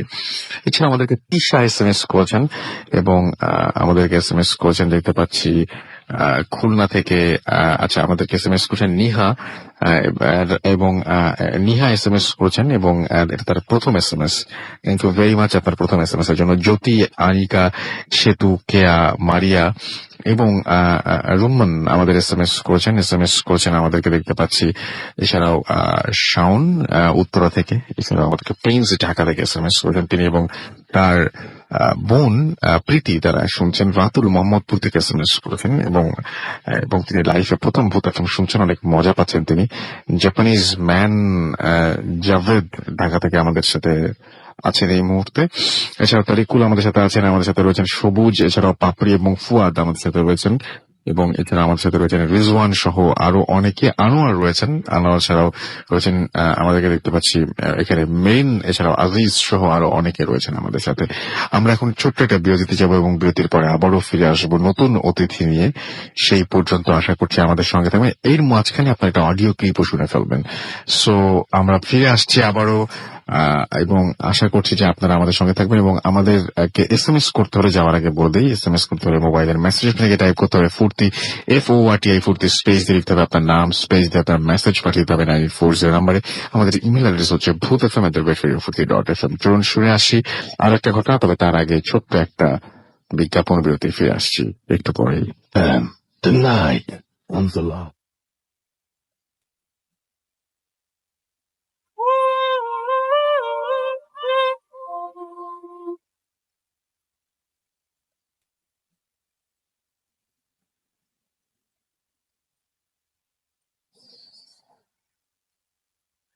আসসালামু আলাইকুম রাসেল ভাই, আমি কাসিম বলছি। আশা করি ভালো আছেন। এফএম এর সকলের সাথে আমি এই ঘটনাটি শেয়ার করব করে করা হচ্ছে না, তো আজ অবশেষে সময় পেলাম। আমার এই ঘটনাটা ঠিক আমি মানে কতদিন ধরে আমার সাথে হচ্ছে এটা আমি নিজেও জানি না। জিনিসটা যত অবাক অবাক লাগে আর কি শুনতে, কথাটা সত্য। মানে জিনিসটা আসলে হচ্ছে যে আমাকে অনেকেই অনেক জায়গায় আর কি দেখে। জিনিসটা আমার কাছে খুব অবাক লেগেছিল আমি প্রথমবার যখন শুনেছিলাম। তো ফার্স্ট টাইম ইট হ্যাপেন। আমার একটা ফ্রেন্ড চিটাগং এ থাকে, তো ও আমাকে একদিন রাত্রে 2টার দিকে ফোন করলো যে কি রে তুই চিটাগং আসছিস, আমাকে জানালি না কেন? তো আমি বললাম এটা কি ধরনের কথা, আমি তো বাসায় থেকে আমার সাথে ফাইজলামি করিস? তো বললো যে না, আমি তোকে দেখলাম তুই ইউনিভার্সিটিতে যেই কাপড় পরে যাস, সেই শার্টটা পরে তুই যেই ব্যাগটা নিয়ে যাস, ওই ব্যাগটা নিয়ে তুই আমার বাসার সামনে দিয়ে হেঁটে গেলি, আমি তোকে ডাকলাম, তুই তাকালি না। তো আমি বললাম যে আমি তো বাসায়, তুই আমার ভাইয়ের সাথে কথা বল। তো ও বললো যে না, আমি তোকে দেখছি ঠিক, তোর চেহারা, তোর শার্ট, তোর ব্যাগটাই, তুই আমাদেরকে তাকালি না। তো আমি বললাম না, ফাইজলামি করছি, বললাম ফোনটা রেখে দিচ্ছি। তো ওরা এটা নিয়ে অনেকদিন আমার সাথে কথা বলে যে আমি আসলেই তোকে দেখছি।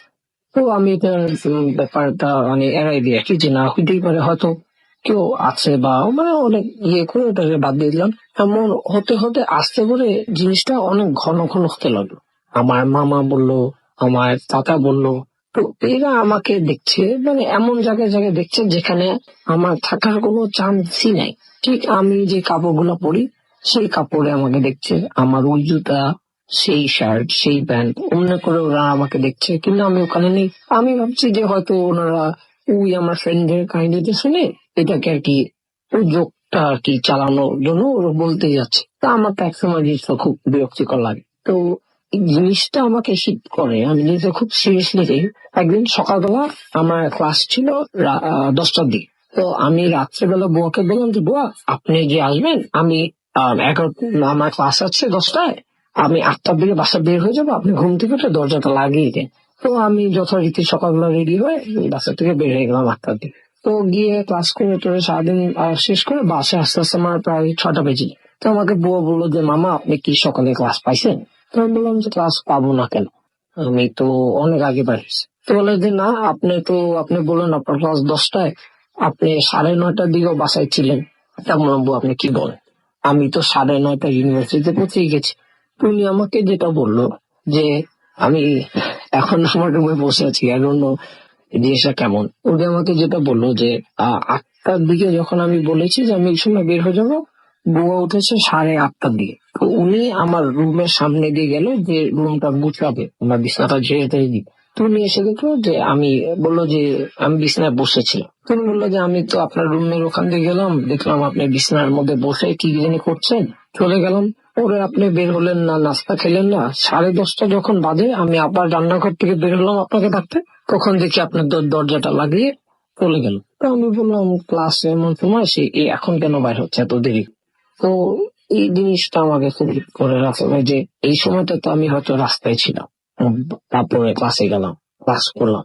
তো এই যে মানুষটা একটা সময় দেখে, এই কে, এই কে, মানে এই কেনই বা আমার রূপ নিয়ে সব জায়গায় যায়, বা কেনই বা সে সব এই আমার পরিচিত মানুষদেরকে দেখা দেয় না, অপরিচিত মানুষরাও আমাকে দেখে, এটার কোনো ব্যাখ্যা নেই আমার। যে কেন বা কি, মানে এই ঘটনা তো হয়নি, মানে আমি নিজেকে কখনো দেখিনি। যে ভূতে আমরা ঘটনাগুলো শুনি যে নিজেকে মানুষ দেখেছে শুয়ে থাকে, দাঁড়ায় থাকে, আমি কিন্তু নিজেকে এখনো দেখি। তো এই জিনিসটা আমাকে তো খুব হিট করে, এবং আমি এটা নিয়ে কোনো হুজুর টুজুরের কাছে এখনো যাইনি, শুধুমাত্র এই কারণে যেটা এখনো কোনো আমার ক্ষতি করে। তো জিনিসটা আমি আরো দেখি ইনশাল্লাহ, যে যদি কখনো কোনো সময় আমার ক্ষতি হয় কোনোভাবে, বা অন্য কারো ক্ষতি করে আমি জানতে পারি, তখন আমি কোনো হুজুর টুজুরের কাছে গিয়ে আলাপ করবো। আশা করি আপনাদেরও ভালো লেগেছে। আল্লাহ হাফেজ। Bhoot FM. Tonight comes alive with Ramin Fawn.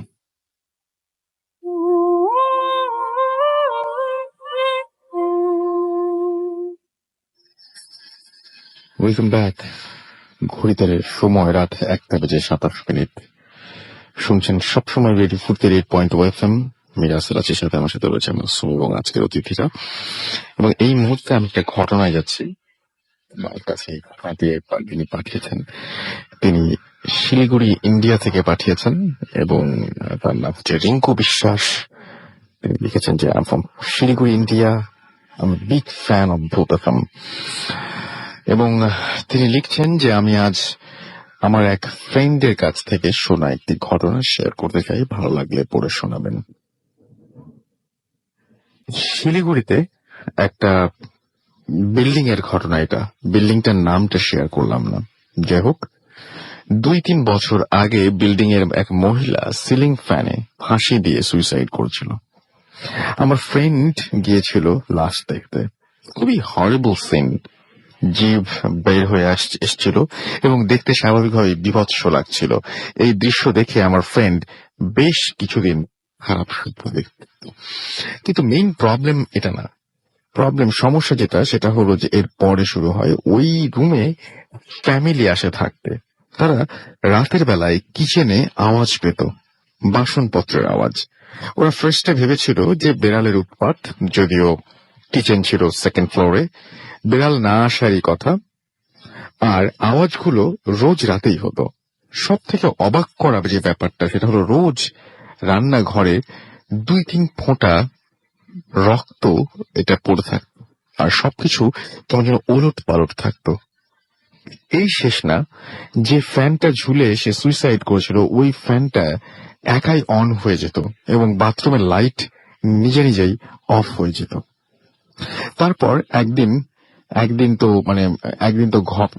তো বেশ ভয় পেয়ে যায় সবাই, এবং গোটা হাউজিংই ভয় পেয়ে যায়। এবং হঠাৎ করে রাতে 1টা থেকে 2টার দিকে কান্নার আওয়াজ, বিল্ডিং এর সবাই পেয়েছে এই একই আওয়াজ, এবং হাউজিং কমিটির রিপোর্ট করা হয়। এবং এরপর 3 দিন পরে এক পুরোহিতকে আনা হয়, সে কিছু রিচুয়াল করে এবং এরপর সব নর্মাল হয়ে যায়। 1 মাস পরে আবার রাতের ঘুম কেড়ে নিয়ে আবার কান্না, তবে এবারের কান্নাটি ছিল অন্যরকম, এবং সবাইকে যেন ডাকছিল, আওয়াজটা আসছিল যে সবাইকে ডাকার মতো একটা, আহ্বান করার মতো একটা আওয়াজ। তারপর যেভাবে হোক রাত পার হলো এবং পরদিন কিছু স্পিরিচুয়াল ব্যক্তিকে নিয়ে আসা হলো এবং আবারও সেই বিল্ডিংটাকে বাঁধিয়ে দেওয়া হয়। ঘটনা আমি আগে পড়েছিলাম, I am not sure, but ঘটনাটা বেশ একটু অন্যরকম। এবং আমরা অনেক সময় একটা বাসায় হুট করে উঠে পড়ি, সেই বাসায় কোনো হিস্ট্রি আমাদের জানার কথা নাই, কারণ যারা ঢাকা শহরে বিশেষ করে বাস করি, যারা রেন্টেড ফ্ল্যাটে থাকি, তাদের আসলে এত খোঁজ খবর নেয়ার চাইতে একটা মোটামুটি ধরনের বাসা এবং সেই বাসাটা যদি আমি যে ভাড়াটা যদি চাই সেই ভাড়ার মধ্যে হয়ে গেলেই আমরা খুশি। বাট এই বাড়ির পেছনে যে হিস্ট্রি থাকতে পারে, লাইফ যে হেল হয়ে যেতে পারে, এই ধরনের কোন চিন্তা ভাবনা আমরা কখনোই করি না। আমাদের কাছে যেমন আজকে দেখতে পাচ্ছি যে আরো অনেকেই আমাদের সাথে এখানে অনেকেই অনেক ধরনের কথা বলছেন। যেমন হচ্ছে আমাদের আরো একজন লিখেছেন যে তিনি দেশের বাইরে থেকেই এই মেইলটা করেছেন, লিখেছেন যে হ্যালো রাসেল ভাই, কেমন আছেন? আমি জানি সবসময় ভালো দলে, আমি 2010 থেকেই ভূত এফএম শুনছি। এবং তিনি বলছেন যে ঘটনা বলার আগে আমি আমার পরিচয় দিতে চাই। আমি একজন সিভিল ইঞ্জিনিয়ার এবং বর্তমানে আমি স্থানীয় প্রকৌশল অধিদপ্তরে তিনি কাজ করছেন। এবং তিনি বলছেন যে ঘটনাটা আমার সাথে ঘটায় এবং ঘটনাটা আপনার সাথে শেয়ার করব, সেটা আমার মামার সাথে ঘটে যাওয়া একটা ঘটনা। আমি বর্তমানে ম্যানচেস্টারে পরিবারে স্থায়ীভাবে 9 বছর বসবাস করছি। আমার মামা আধুনিক মানসিকতার কথায় বিশ্বাসী এবং কখনোই ভূত প্রেত বিশ্বাস করেন না। যাই হোক আমরা ঘটনায় চলে যাচ্ছি। মামা হচ্ছে ম্যানচেস্টারে আছেন এবং তিনি সেটাই বলছেন। ঘটনাটি ঘটেছিল আজ থেকে 1 বছর আগে, সম্ভবত সেপ্টেম্বর 2014। আমার মামা ম্যানচেস্টারে একটি চাকরি পাশাপাশি part time pizza delivery boy হিসেবে কাজ করতেন এবং ঘটনার দিন ক্লায়েন্টের কাছ থেকে পিৎজার অর্ডার আসে এবং মামার দায়িত্ব পিৎজা পৌঁছে দেওয়া। ঠিকানাটা ছিল ব্যাকওয়ার্ড এলাকায় এবং শহর থেকে দূরে, তাই মামা নিজে গাড়ি চালিয়ে পিৎজা অর্ডার করতে গেলেন এবং ওই ঠিকানায় গিয়ে তিনি জায়গাটা একটি জঙ্গলের মধ্যে পরিত্যক্ত বাড়ি হিসেবে পেয়ে গেলেন এবং মামা একটু অবাকই হলেন যে এই ভেবে যে বাড়িতে কেউ থাকে না। যাই হোক, সন্ধ্যা হয়ে আসছিল, তাই মামা অত কিছু চিন্তা না করেই বাড়ির ভেতরে চলে গেলেন, কিন্তু দেখলেন বাড়ির কাউকে দেখা যাচ্ছে না। তাই ক্লায়েন্টকে ডাকতে শুরু করলেন এবং কোনো উত্তর নেই। হঠাৎ পেছন থেকে এসে একজন তার কাঁধে হাত রাখতেই তিনি চমকে উঠলেন, দেখলেন অনেক লম্বা একজন ব্যক্তি তার সামনে দাঁড়িয়ে আছে। তো অবাক হওয়ার কিছু নেই, এই দেশের মানুষজন লম্বাই হয়ে থাকে। মামা ক্লায়েন্টকে পিৎজা ডেলিভারি দেওয়ার সময় রসিদ সাইন করতে যাবেন, সিগনেচার নিতে যাবেন, এই সময় তার ক্লায়েন্টের পায়ের দিকে হঠাৎ করে চোখ পড়ল এবং মামা তাকে যেটা দেখলেন সেটার জন্য মামা একেবারেই প্রস্তুত ছিলেন না। দেখলেন যে ওই লোকটার পায়ের গোড়ালি নেই, অর্থাৎ পায়ের গোড়ালি অর্থাৎ নিচের অংশটা নেই এবং তিনি দিব্যি দাঁড়িয়ে আছেন, পায়ের গোড়ালি ছাড়াই তিনি দাঁড়িয়ে আছেন এবং অনেকটা মনে হচ্ছে শূন্যে ভাসছেন। এই দৃশ্য দেখে মামার নিজেকে ধরে রাখতে পারলেন না, তবে তিনি সেখানে কোনো কিছু প্রকাশ না করে দ্রুত বেরিয়ে পড়লেন এবং মামা গাড়িতে উঠে স্টার্ট দিলেন। একটু যেতেই একটা শিয়াল তার পথ আটকে দিল। তখন মামা আরো ভয় পেয়ে গেলেন এবং মনে মনে দরুদ শরীফ পড়তে লাগলেন। দেখলেন আস্তে আস্তে শিয়ালটা পথ থেকে সরে গেল এবং মামা দ্রুত গাড়ি চালিয়ে বাসায় চলে এলেন। তিনি ভয়ে প্রচুর ঘেমে যাচ্ছিলেন। বলে রাখা ভালো, মামা দ্রুত ক্লায়েন্টের বাসা থেকে বের হওয়ার সময় কিছু পাওনা টাকা ফেলে এসেছিলেন। যাই হোক, বাসায় পৌঁছে মামা অনেক অসুস্থ হয়ে পড়েন। মামির সাথেও শেয়ার করেন ঘটনা এবং মামি বললেন যে এটা হয়তো হ্যালুসিনেশন ছিল, কিন্তু আশ্চর্য ব্যাপার হচ্ছে যে মামা সকালে ঘুম থেকে উঠে দেখলেন যে চেঞ্জ মানি অর পাউন্ড তিনি ফেলে এসেছিলেন, সেটা সেই ওয়ার্ড্রোবের ওপরে রাখা, অথচ স্পষ্ট মনে আছে তিনি ওই টাকা আনতে ভুলে গিয়েছিলেন। এই ছিল ঘটনা এবং এটাই ব্যাপার। এবং অনেক সময় অনেক কিছু আমাদের মেলে না, যখন দেখি যে আমরা কোন একটা কিছু ছেড়ে এসেছি বা কোন একটা মানে ম্যাটেরিয়াল কিছু আর কি, মানে কিছু একটা জিনিস যেটা হচ্ছে সাক্ষী হয়ে থাকে ওই ঘটনাটার। যাই হোক, আমরা কি বিরতি যাবো না, ঘটনা শুনবো একটা। আমরা একটা অডিও ক্লিপ শুনবো এবং তারপর একটা বিরতি এবং তারপরে আমরা ফিরে আসবো আমাদের অতিথি নিয়ে। সেই পর্যন্ত আশা করছি আমাদের সঙ্গেই থাকবেন। স্টে টিউনড রেডিও ফুর্তি এন্ড ডোন্ট স্টপ দ্য ফুর্তি।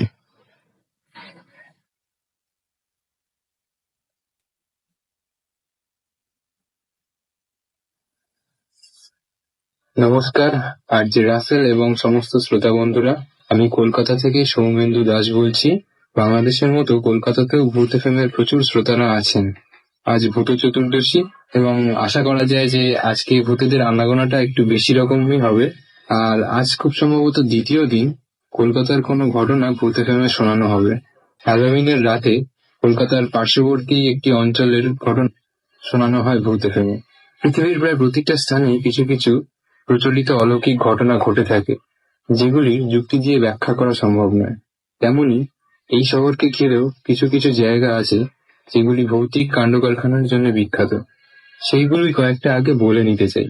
যেমন কলকাতার ন্যাশনাল লাইব্রেরিকে ঘিরে এমনই একটি ঘটনা শোনা যায় যে একজন গবেষক কয়েক বছর আগে লাইব্রেরিতে গবেষণার কাজে গিয়েছিলেন, কিন্তু আশ্চর্যজনকভাবে তিনি আর সেখান থেকে ফেরেননি।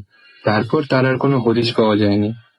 অনেকেই বলেন যে তারপর থেকে সকালের দিকে লাইব্রেরিতে গেলে ডেস্কগুলিতে চিঠি এবং কাগজপত্র ছড়িয়ে থাকতে দেখা যায়। এছাড়াও আছে কলকাতার রাইটার্স বিল্ডিং এবং সাউথ পার্ক স্ট্রিট সিমেট্রি, যেগুলি ব্রিটিশ শাসনের সময় তৈরি হয়। ইস্ট ইন্ডিয়া কোম্পানির অফিসার ক্যাপ্টেন সিমসন রোমসের ভূতকে রাইটার্স বিল্ডিং এ কয়েকবার ঘুরতে দেখা গেছে। আরো একটি জায়গা, কলকাতা মেট্রোর রবীন্দ্র সরোবর নামে একটি মেট্রো স্টেশন আছে। অনেক চালক এবং যাত্রীরা জানিয়েছেন যে রাতে লাস্ট মেট্রো ধরে ফেরার সময় অস্পষ্ট কিছু মানুষের মতো আকৃতি ঘুরে বেড়াচ্ছে, অথচ মেট্রো চলার সময় মেট্রোর লাইনে প্রায় 4000 ভোল্টের মতো বিদ্যুৎ থাকে, যেখানে কোনো মানুষের পক্ষে হাঁটা সম্ভব নয়। আবার দেখা গেছে যে এই মেট্রো স্টেশনটিতেই তুলনামূলকভাবে আত্মহত্যার সংখ্যা সব থেকে বেশি।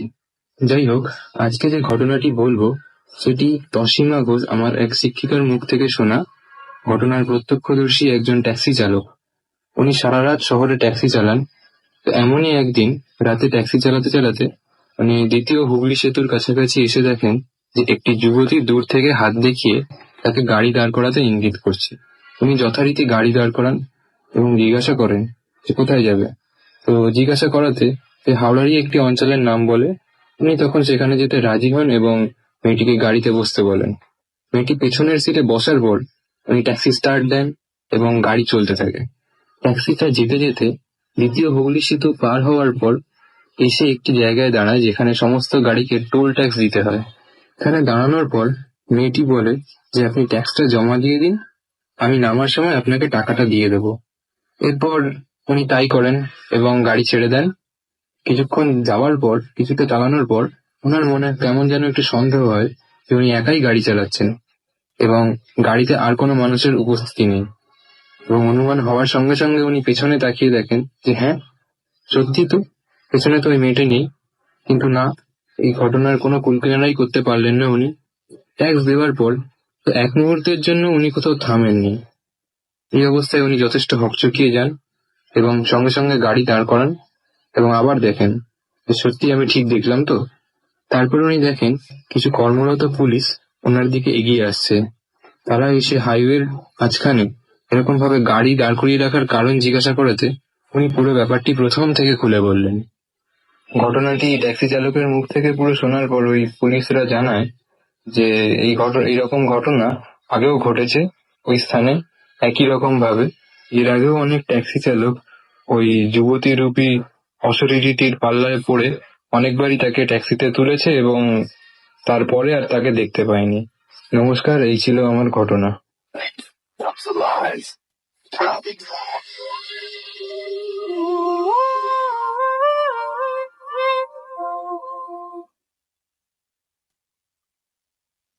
সময় রাত 1:41 শুনছেন সবসময় রেডিও ফুড 88.0 FM। আমি রাসেল আছির সাথে, আমার সাথে রয়েছে মাসুম এবং আজকে এটা সৌরভ রয় আমাদের খুলনা থেকে এসএমএস করছেন আমাদেরকে। আর্মিনা শেরপুর থেকে, যারা আমাদেরকে পুতুল চট্টগ্রাম থেকে এসএমএস করেছেন। সেজান আমাদের এসএমএস করেছেন সূত্রাপুর থেকে। এছাড়া আমাদের কাজল এসএমএস করেছেন টাঙ্গাইল থেকে। তুন্না আমাদের এসএমএস করেছেন খুলনা থেকে। নিলয় আমাদের এসএমএস করেছেন। এছাড়া আমাদের এসএমএস করেছেন দেখতে পাচ্ছি শাকিল আমাদেরকে এসএমএস করেছেন। আলভি ইঞ্জিনিয়ার জুয়েল ময়মনসিং থেকে আমাদের এসএমএস করেছেন। এছাড়া আমাদের এসএমএস করেছেন দেখতে পাচ্ছি অভিষেক বসুন্ধরা থেকে। আমাদেরকে ইসমাইল খান ফরিদপুর থেকে এসএমএস করেছেন। ওয়াসিক আমাদের এসএমএস করেছেন আমাদেরকে দেখতে পাচ্ছি। তানজিম সিলেট থেকে। আপন ময়মনসিং থেকে এসএমএস করেছেন। এছাড়া আমাদেরকে এসএমএস করেছেন দেখতে পাচ্ছি সুজন। রিপন আমাদের এসএমএস করেছেন শ্রীমঙ্গল থেকে। এছাড়াও লিঙ্কন আমাদের এসএমএস করেছেন দেখতে পাচ্ছি রকি। এছাড়াও পাপন আহমেদ আমাদের এসএমএস করেছেন সিলেট থেকে। এছাড়া আমাদেরকে এসএমএস করেছেন SH হৃদয় নরসিংদী থেকে। এছাড়া আমাদের এসএমএস করেছেন আরো অনেকেই। আমরা চলে যাব এখন আমাদের লাস্ট যে অতিথি তার কাছে এবং তার একটা ঘটনা আছে, সেই ঘটনাটা আমরা শুনবো। এবং আপনার নামটা প্লিজ একটু বলবেন, আপনি কোথা থেকে এসেছেন? রাসেল ভাই, আমি শাওন যাত্রাবাড়ি থেকে এসেছি। শুনি আপনার ঘটনা। আমার ঘটনাটা রাসেল ভাই আমার নানার মুখ থেকে শোনা, 1998 এর। আমার নানা মানে আমার আমুরা 7 বোন 3 ভাই। তো ওনারা একসাথে একটা ফ্যামিলিতে যাত্রাবাড়িতে ওনাদের বাসাটা ছিল।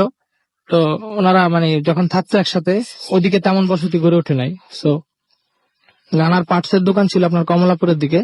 তো নানা আমার যেহেতু মানে নানুদের ফ্যামিলি মেম্বার অনেক বেশি, এবং রাত্রে যেহেতু ওইদিকে এত বসতি নাই, সো রাত্রেবেলা নানা একটা লোক পাঠিয়ে দিতেন, যে লোকটা মানে বাসার সামনে রাত্রেবেলা থাকবে, মানে বাসার সামনে একটা রুমে লোকটা থাকবে মানে মানুষগুলা সিকিউরিটির জন্য। তো মানে মাঝে মাঝে আমার নানা আসতে পারতেন না, সেই জন্য এই লোকটাকে আর কি পাঠাতেন।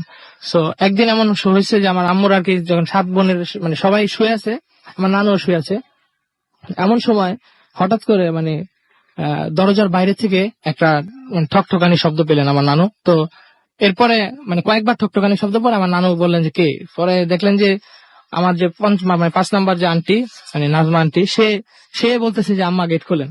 তখন আমার নানু বললেন, মানে নানু তো সব যে মানে ওই আন্টি তার সাথে শুয়ে আছে, তো বাইরে থেকে সেম বয়সে একজন বলতেছে আম্মা দরজাটা খোলেন। তো আমার নানু তো অনেক ভয় পেয়ে গেছেন, কারণ পাশের 2 রুমে আমার মামা আর মামার ওয়াইফ দুজনে এমনি আছেন। তো নানু রাত্রেবেলা এভাবে বসতি টসতি নাই, আর মামারা যেহেতু বাইরে আসলে একটা কিছু হইতে পারে, এই জন্য নানু চিৎকার চেঁচামেচি না করে উনি আরেকটু দেখতে চাইলেন। তো দেখলেন যে উনি বারবার ঢুকতে চাইতেছে রুমে, বলতেছে যে আম্মা গেট খোলেন, আম্মা গেট খোলেন। তো উনি মানে গেট খোলেন না। তো এমন একটা অবস্থায় আমার মানে বাকি খালারা সবাই জেগে যান। তো এই অবস্থায় মানে মনে হলো যে আমার নানুর কাছে যে জিনিসটা অনেক ভয়, মানে উনি অনেক ভয় পাইছেন। পর পর এক পর্যায়ে উনি মানে মনে স্থির করলেন যে আমি দরজা খুলবই না, কারণ উনি বুঝে গেছেন যে বাইরে যে আসে সে মানুষ না। তো এমন অবস্থায় রাসেল ভাই যেটা হইলো যে মানে ওই আমার ওই বাইরে থেকে ভয়েসটা এবার মানে কান্না করতেছে, মানে বিকট স্বরে কান্না করতেছে, মানে এবার একবার যে দরজার সাথে যে ঠেস দিয়ে সে বসছে, এই সাউন্ড আমার নানু পাইছে। বসে সে কান্না করতে আছে। তো এমন একটা সময় রাসেল ভাই মানে সকাল হয়ে গেছে, মানে কান্নার শব্দটা থামে গেছে ফজর নামাজের পর আজানের আগে থেকেই মানে কান্নার শব্দটা থামে যায়। পরে নানু দরজার ভয় খুলে নাই, পরে মামারা আগে উঠছে, ওইটা ওনারা উজু টুজু করে দেখছে যে মানে নানু উঠে নাই। পরে তার মানে নক করার পরে নানু এবার দরজা খুলছে। খোলার পর মামার কাছে ঘটনাটা বলছে, আর নানা যেহেতু রাত্রে আসে নাই, তো পরের দিন সে মানে নামাজটা পড়ে চলে আসছে, মানে কালকে তো রাত্রে গেলাম না, তো মাঝে মাঝে আসে না, তারপর দিন আগে আসছেন। আর আমার যে আন্টির বয়সে কান্নাটা হয়েছিল, উনি আবার অসুস্থ ছিল। তো আসার পর দেখেন যে শরীরটা একদম নীল, আর হাম হয় যে ওই ধরনের গোটা ওনার শরীর পুরো ভরে গেছে। তো আর অনেক জ্বর শরীরে। তো ওইদিকে তো ওই আমলে তৎকালীন মানে হসপিটাল বা ডাক্তার এমন তেমন ছিল না। তো এই অবস্থা কি হলো যে আমার নানা একটা কবিরাজ আনলেন এবং কবিরাজ দেখাইছিলেন। দেখানোর পর কবিরাজ যেটা বললেন যে আগের দিন রাত্রে আমার নানু ওই আমার ওই খালাকে কোলে করে নিয়ে মানে টয়লেট বাইরে ছিল, ওইখানে গিয়েছিল। তো যাওয়ার পর যেটা হয় যে রাসেল ভাই উনি মানে পাক পবিত্র ছিলেন আমার নানু, এই জন্য মানে ওইটা ছিল একটা বদজিন, সে আমার ওই খালার ক্ষতি করতে চাইছিল, বাট নানুর কারণে সেটা পারে নাই। তো এই ক্ষতিটা হইতে পারতো বাট হয় নাই, বাট আমার মানে খালার এখন ভয় নাই, বাট এবং সে কিছু ওই মানে উনি যে দিছিলেন ওর পরে আর কি ঠিক হয়ে যাবে, এটা বলতে পারে আমার খালা ঠিক হয়ে গেছে। অনেক ধন্যবাদ আপনাকে আপনার ঘটনার জন্য। আমরা চলে যাচ্ছি কতগুলো SMS আমাদেরকে দেখতে পাচ্ছি। শিশির SMS করেছেন নারায়ণগঞ্জ থেকে, এছাড়াও জিতু আমাদের ফরিদপুর থেকে SMS করেছেন আমাদের রোহিত নরসিংদী থেকে, এছাড়াও আমাদের দেখতে পাচ্ছি সাগর